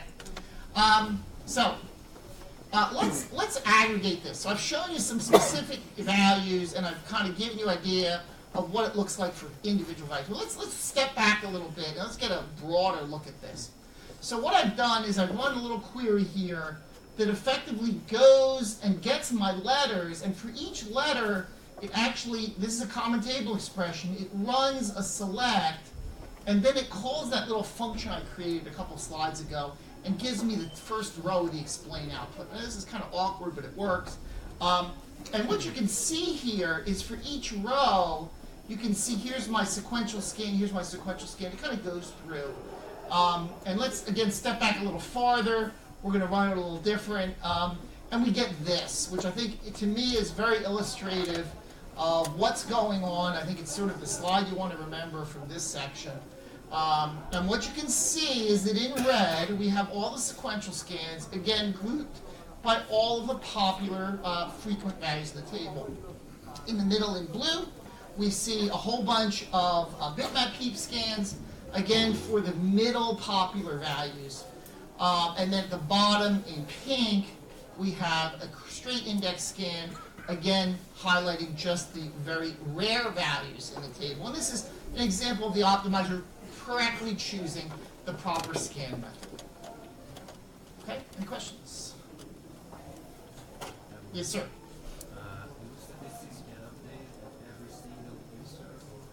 So the question is, do the statistics get updated for every single insert or update? No. You might have heard earlier I said that when the table changes by 20%, the auto vacuum system will automatically generate new statistics for you. Okay? You can run it yourself manually, but again, that's the default. You can actually go into the config file and change how frequently that auto vacuum statistics runs. You can set it to 15% or 5%, either for the whole cluster or for individual tables if you wish. So there's a lot of control there. By default, 20% is when that is going to trigger a re-evaluation of your statistics. Okay? And again, the statistics generation is a random sampling. It doesn't read every row. It just randomly samples throughout the table. It gets pretty good statistics of what you need. Yes, sir? So that might be why there's a row is one at E. So that might be why E says 1 row. That's a good point. That's a great point, because in fact we know that there's 2 and the random sampling only came up with 1. That's a great, very good observation there. Everyone heard that question? I think I repeated that. Great. Other questions? Yes, sir. Is it too costly to update statistics? The answer is yes. Maybe I'm going a little farther than I want to, but the idea of having perfect statistics is really a misnomer. What you find is that there's a lot of slop in this statistics system, and every statistics system, because effectively the cost of generating those statistics that are completely accurate, odds are when the system's going to make a decision between an index scan or a heap, a merge join or whatever, those numbers are usually so different that it doesn't really matter for plus or minus 10 or 20%, because usually the right direction and the right direction to go in is pretty obvious. And again, the cost numbers are all estimates. So a lot of people sort of fixate on, well, my statistics are not accurate, so am I getting the right plans? In most cases, it doesn't matter. The two numbers that when it has to make a decision are so far apart that whether one number is a little closer to the other doesn't matter. And if the two numbers are very close and it ends up choosing the wrong one, they're probably pretty close to execution time too. So there's a lot of slop in here. Even if we knew perfectly exactly what was supposed to be there, we don't have any visibility into what's in the shared buffer cache. So when we're talking about index access, we don't really know if that index page is really on disk, whether it's in the kernel or whether it's in the shared buffer cache. Okay, so even if we had perfect statistics, unless we really tracked exactly what was in the shared buffer cache at the time we planned, then we wouldn't know. And even if we did it at the time we planned, we may be a prepared statement, and we may be executing it later, at which point what's in the shared buffer cache is different than what was at plan time, right? So even if it's like, I've just thrown you a bazillion reasons why we can't really know the right answer. In practice, it doesn't seem to matter. And that's the odd part of it, yeah. It's a good point to bring up, because a lot of people sort of fixate on that, and it's good to kind of explain, well, how sloppy is this? It's really sloppy. Yes, sir? So one thing that seems to matter is the value of the constants used by the planner to estimate the cost. So is there any tool to kind of calibrate it for your particular system and amount of memory and everything else?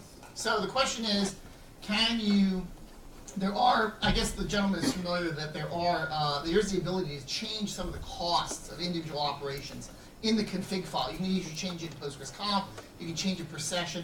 Are there any tools which sort of identify what you should be doing there? That's really kind of beyond the scope of what I want to talk about. The only thing I can say is that random page costs typically would be reduced with an SSD, but the CPU costs and some of the other costs, not really. There really isn't a lot of heuristic there. If you can give us some numbers which say that some of our defaults are wrong, we'd love to hear it. But again, it's kind of really awkward to figure out, and I don't think we're any worse than anyone else. I think everyone has this sort of problem. Just to really jump into something completely new, because I see I'm doing pretty well in time. Probably the biggest, and I'm excited about this actually. One of the biggest problems that we've had historically with the optimizer has not been the costs, has not been scale statistics. One of the biggest problems we've had is cases where the optimizer cannot understand that two columns that are both referenced in the same table are correlated. So when you have a query that's joining to two tables in the same table, it looks at the statistics of one table column, it looks at the statistics of the other column, but it doesn't understand the correlation of those two, it misestimates it, and then that ripples up. Typically it isn't a problem in the individual table you're accessing, but if the estimate is perhaps an order of 100 off, and that then feeds up into the next join and the next whatever, then you start to get these really pathological cases. What's very exciting is that Tomas, who's here, has a patch potentially for 9.6, which would give us correlated optimized statistics. So are you referring because currently it just multiplies the selectivity of the two software? Exactly. Currently, the problem is it just multiplies the selectivity of the two. If one is 50%, the other one's 50%. It's 25%. If one's 10%, the other's 10%. Then it's 0.01%. That doesn't work if they're correlated. So I'm super excited about his work. I'm hoping to get into 9.6. I think that would be a huge win for us, because that, as much as people look at the costs and look at statistics, when we look historically at the problems people typically have with plans, it's that correlation problem. And right now, there's really not a good way of even specifying, if you know a correlation problem, how do you actually tell the optimizer about this. We've had a long discussion, should we add hints, should we allow you to override it? You can override it, there are some settings that allow you to turn off index scans and so forth, turn off certain join types, but the real solution we feel is not to be looking per query, trying to jigger every query that happens to hit that table, but to give more of a meta information that says for all tables that are queries that are ever going to access this table, here's some correlated statistics about these columns and how they're related, because I've historically seen there potentially are problems there. And that's where I think the big win is going to be, and I'm excited if we can get that in. And Thomas, you've got that in, right? You're all done. Well, we are going to commit that. Ah, he's ready. All right, he's ready. So let's get people excited about that. I think that would be a huge 9.6 feature. I'll be mentioning that when I go to Moscow, talk about 9.5 features. That's one of the big ones that I think is kind of sleepy, because I don't think people understand it a lot. Like, it's like the upsert everyone kind of gets, right? JSON B everyone gets, right? But you have to really be in the trenches to see historically the pattern of optimizer failures or optimizer miscalculations to understand the magnitude of what Tomas is working on. And that's what I think is very exciting. That's a really good questions. You've got me a chance to talk about that. Yes, sir. One question about selectivity. Yes, sir. Because these results indicate that a selectivity of 4% yes. still triggers the sequential scan. Yeah. So what's the, like, is there like any rule of thumb? That's another great question. So the question is, if you look at here, you're noticing that the use of the sequential scan actually goes much farther down than you would think. Okay, forget the bitmap index part, but effectively 7 rows out of 253, okay, it still does a sequential scan. Like, what is it thinking, right? But effectively, when we look at the way the optimizer works, most people think that about 10% or 12% is about where you would break between using an index versus sequential scan. In fact, for Postgres, the number is much lower. It's really below 5%. And again, historically, you can turn off sequential scan, you can run the 2 queries, you can turn off, you can force it to use an index scan, you can time it, but you're going to find, in most cases, that that's probably the right breaking point. It doesn't appear to be obvious, but in fact, it is probably the right answer. And we've had many, many people say, why isn't my index using, why? They think everything that accesses a column should be using an index. In fact, we can do that if you want to. You can turn off sequential scan, you're going to get a slower database. And effectively, we've found that over and over and over again to the point where there, in fact, is an FAQ item which says, why isn't my index being used? And we show you how to test it. And when people test it, they never come back. So it's kind of a weird, I've been around long enough. We have so many of those type of questions. I'm like, okay, here's FAQ, test that, and we never get a reply. So it's good. I'm going to move on. Again, those are really, really good questions. Again, I'm glad we were able to take them here. So again, I said before, you can force the system to use an index scan, and the way you do that is you effectively have some variables you can set. Again, you probably would never set these in Postgres conf, but you can set up at the session level. Turn off, don't enable sequential scan, don't enable bitmap scan, run the query, and what you do is you get this really terrible looking system. Is you see it's all doing index scans, but if you look at the cost, it gets quite interesting. Right here, down here, now these are normal because we were going to do an index scan anyway, so there's no problem here at the bottom. In the middle, it's not so bad because you were using a bitmap scan and now we're using an index scan, not terrible. Up here is where it really gets horrendous. You're doing an index scan now on 199 rows. Your cost is 39. Your original cost was 13. Okay, so you've gone from 39 to 13 to get something that's 3 times more expensive in this very small table relatively to do an index scan for this very common value. So again, these are just costs. I'm not actually timing it, but effectively in normal operation you would see the same behavior. Okay. Any questions before we leave that? And we're going to go to joins now. What is the lower number and the yeah, so the question is, what is the lower number? What's the higher number in the cost? The lower number is the startup cost, and the higher number is the final total cost. The reason, and this is a bad example because they're all pretty much, well, actually there's 0 down here. They're actually 4 for startup up here and back to 0. You can see that because to create the bitmap has a cost.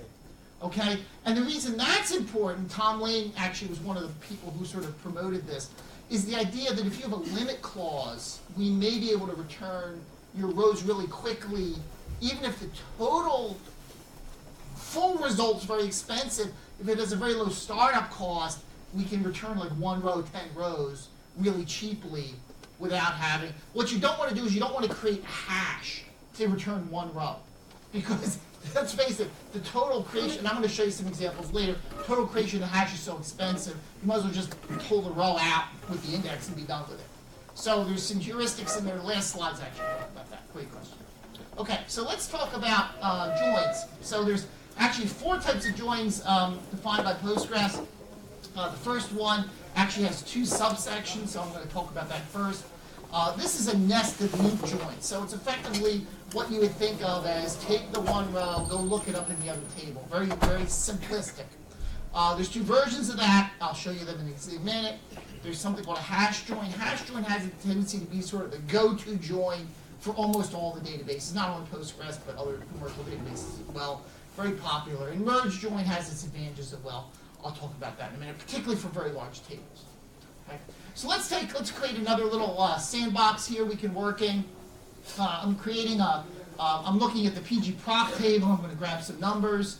So I'm going to basically do the same kind of thing, but instead of creating a sample table, I'm going to create sample 1 and sample 2. So sample 1 actually has rows from PG proc. Sample 2 has rows from PG class. The rows are in random order. They have no indexes and no optimizer statistics. So we're starting really basic here. Okay? So I've just kind of bloated them up a little with some junk. One of the table has 2,200 rows. The other one has 260 rows. And here's where we're going to sort of walk through the example of the optimizer. Again, I wrote the queries first, ran it, copied into the presentation software. So again, that SQL would produce the exact same results. So here's an example of a query. I'm using the ANSI style join syntax here. Sample 1 joined to sample 2. And in this case, I'm using a where clause that restricts one of those tables to a single value. And when I do that, the system wants to do a very simple nested loop with a materialized sequential scan. Okay, what does that look like? It looks like that. I didn't realize it would look so terrible on the screen because I have no red, it seems, but you can kind of understand what's going on. So effectively, I have this column, this row. I'm going to compare it to this row, and this row, and this row, and this row, and this row, and this row, and this row. Same thing for the second row, same thing for the third row. These are very sort of expensive operations. You're comparing every row to every other row. Imagine 2 1 meg tables. You're talking 1 trillion comparisons. Okay? So this is not designed for large tables. Again, as you can see at the bottom, designed for small tables, and has no startup cost related to what this gentleman had asked. The startup cost is 0 here. Okay? So for quick, tiny little table to join, perfect. Okay? And this is what the pseudocode looks like. If I do another similar case, but I instead of saying equal 33, I say greater than 33. Okay? I now have a much larger sample 2. And hold on, let me make sure here. Yeah. So a much larger sample 2. And effectively what happens here is I get a hash join. Okay? So what happens, I do a sequential scan to table 2, which is where my restriction was, and then I create a hash, and I do the lookups from sample 1 into the hash. Okay? What does that look like? It looks like this. On the right-hand side, we have hashed sample 2, okay? And then we can do lookups from sample 1, and we can just basically say, here's my value, what hash bucket could it potentially fit in? This one, and I can do the lookup real quick. Okay, and again, this is sort of the go-to way of doing joins for moderately sized tables. The one restriction is that the hash really has to fit in main memory, because obviously if you've got to spill the disk, it gets very expensive. Okay, So for moderately sized tables, you see this over and over and over again. And that's what the pseudocode looks like. Ooh, I think I just got my red back. No, I didn't. Okay. So, maybe I should disconnect it, or no, it does not. No. It is what it is. Okay. Oh, you mean if I stand over here, I can see my red? No, I can't see my red. No. Okay, that's okay. So, I'm sorry, let me back up. So here's an example. Where am I? Hold on. I got all excited about my okay. So here's the same query. Yeah, this is the table we were just at. Here's the same query. No where clause. No where clause. Okay. So I'm placing no restrictions on the size of the table. Remember, one table's 256, the other one's 2,200 rows. Okay. And what I get is actually a merge join. So what happens is it takes sample 2, it sorts it, takes sample 1, sorts it, and then merges those together. Really good for big tables. Here's what it looks like. Notice that the outer and inner sides are both now sorted. Therefore, I can take the first row compared to this first value, the first row compared to the second value. Because these don't match, when I go to the next row, I don't have to start at the beginning. I can start where I left off. Okay? So now I don't have to go up here. I'm just going to keep going here. Oh, match, match. Oh, it doesn't match. Okay. This one, I don't have to go at the beginning again. I can just start here. And it basically walks through the two tables very efficiently. Okay? So this is a great way, again, of doing large tables sort of in a lockstep. Again, I don't think there's very many applications who are going to like figure out, oh, I should do a merge join in my application code to bring these two data things together. Oh, I should do a nested loop or hash join. I mean, usually what happens if you write an application that's bringing two pieces of data together, you kind of know what the distribution is, and you kind of figure it out, or you don't figure it out. You just do a nested loop because you don't feel like creating a hash, or you don't feel like storing it, or whatever. Okay? The beautiful thing about the optimizer and relational systems is that they do it for you. And if the data layout changes, it automatically adjusts to your new data layout, which obviously is super efficient. Okay? And that's what the pseudocode looks like for that. Okay? The order that I specify the fields is not significant, so here I've put sample 2 before sample 1. Doesn't seem to make a difference here. I still get the same case. In fact, what happens is that usually the more restrictive one is on the outside side and so forth. Again, it is what we call a cost-based optimizer, not a rule-based optimizer. So the order you specify things in does not matter. Any questions yet? Yes, sir. How does it change when you have prepared query and don't use constant and then type it? So the question is, what happens if you use a prepared query and you don't use constants or whatever? The way the system works is that it will for the first 5 times you run that prepared query, it will use the constants and re-prepare it each time. Okay?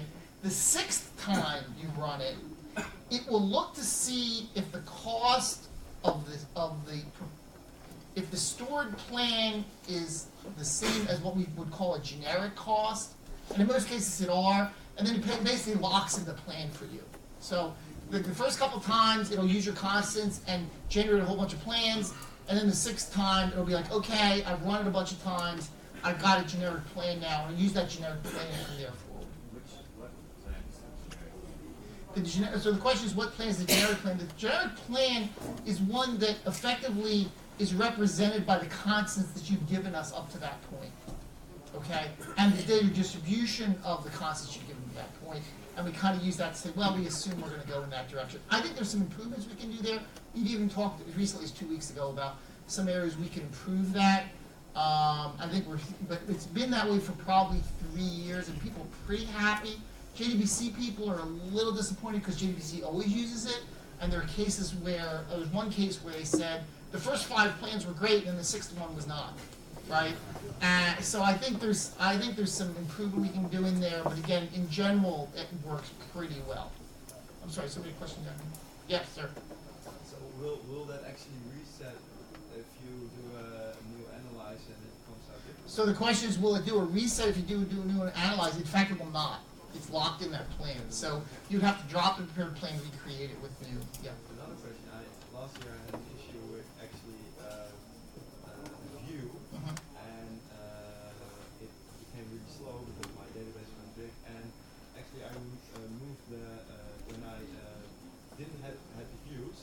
used the select code from the view, it had a completely different plan. So this gentleman had a case where he was using a view, he was getting poor plans, he took the views query, put it in the main query, and it got faster.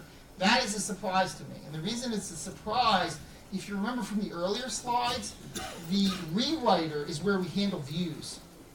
So the optimizer, what it sees is effectively the output of that view. So it would be very unusual for, or as far as I know, impossible that I know, for a query that used a view to be different from one that didn't, because effectively the optimizer sees both of those cases the same. I guess you'd have to show it to us. Maybe Kevin has an idea. I seem to remember seeing cases like that, and I think it had to do with the view hiding some things from the parse analyze phase, which happens before the read. Okay, so there's some parse analyze stuff that might have been happening. Maybe data type conversion stuff. Yeah, I can't remember. That would make sense. So it's a very unusual case, I guess. I'm surprised, and it shouldn't happen.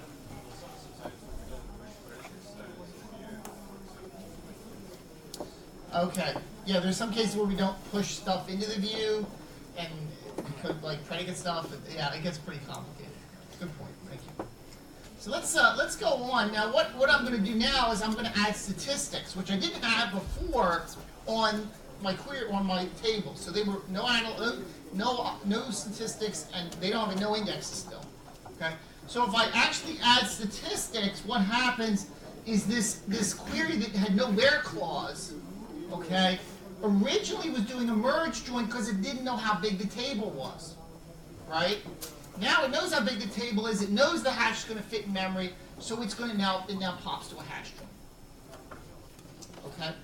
Another one here, I do an outer join.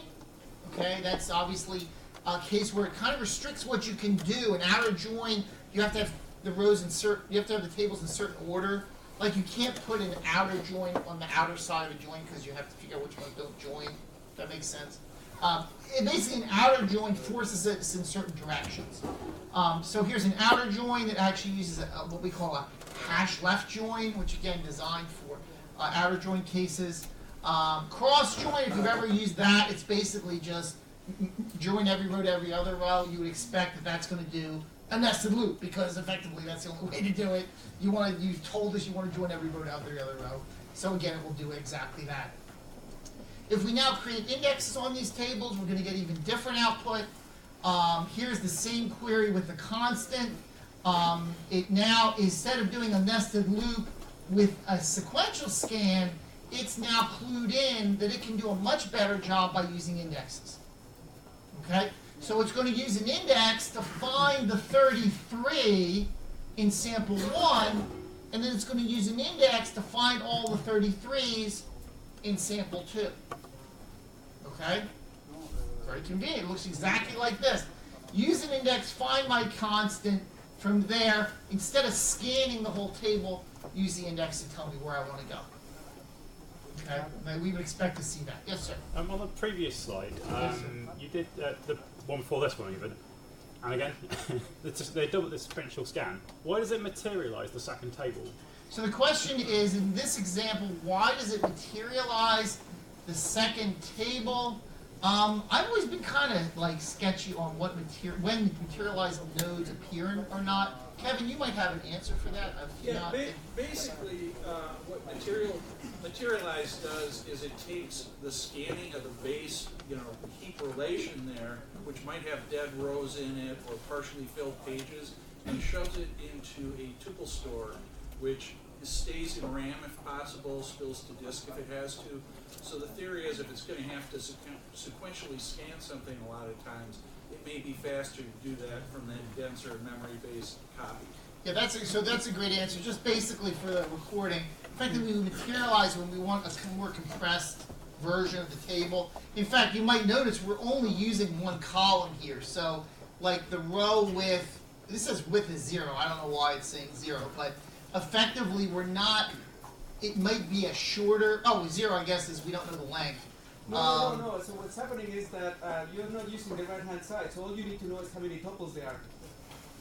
Okay, so it doesn't need to know, It right? doesn't need to know any data. It just It's needs to know yeah. the tuples. Yeah, And it's that's what saying- materializes just that number. Right.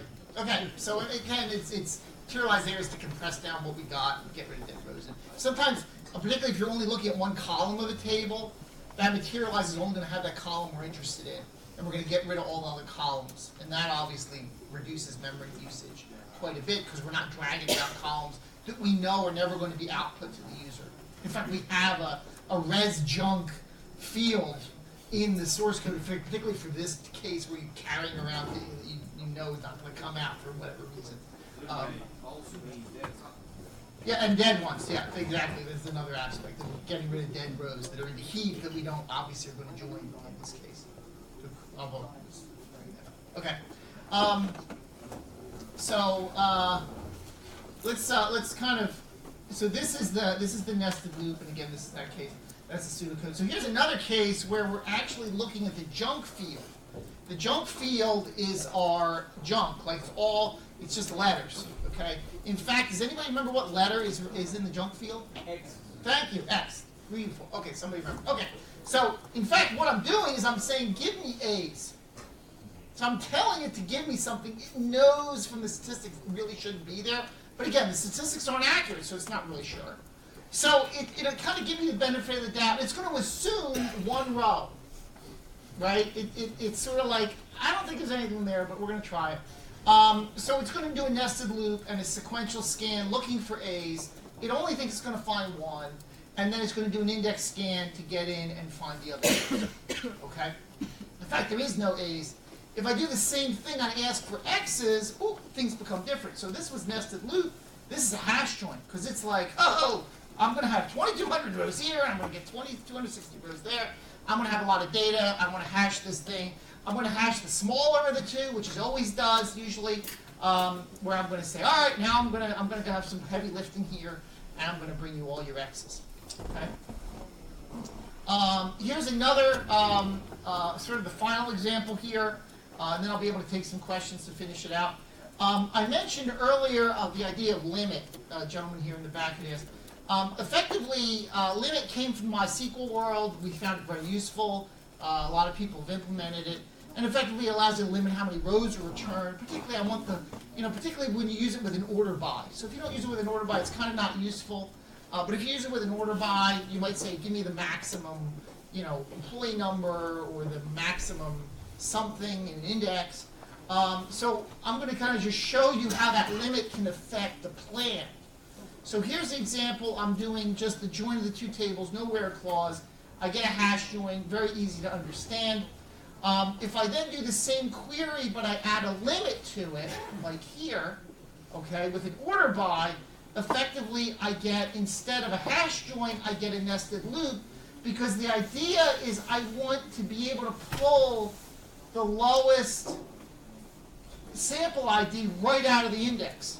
I don't have to go through the whole index and just give me the first row from that index, and that's going to return, and then I'm just going to use the index, and then I'm going to use the index to look up the rest. Okay? If I do a limit 10, it stays with the nested loop because it still says reading 10 rows from the index, not a big deal. If I do a limit 100, then it throws up its hands. Then it says, oh, that's like too much of the table now. I'm not really going to be able to do an efficient index scan here. I'm going to fall back to creating a hash join and effectively doing all that merging together. Okay? So effectively what I've shown you here is that the optimizer is sort of the smarts of the system. It's always sort of going left and right, making decisions on where to go, where it finds the easiest path. Is it always right? No. Is it usually right? Yes. And it does take a lot of overhead off of application designers because you don't have to think about it.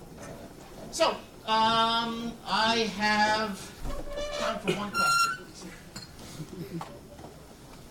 Yes, sir. You didn't say anything about joint order. It's a long question. Yes, so I didn't say anything about joint order yet. My point is interspersed in the presentation was the idea that when you're doing a join, the smaller table is usually on the inner side. So if you're going to hash two tables, you want to hash the smaller of the two. Okay. Usually, if you're doing a nested loop, the smaller table is going to be on the inner side and the larger table is on the outer side. So that's sort of implicit in the sort of presentation. So thank you very much. I hope you have a great time for the rest of the day.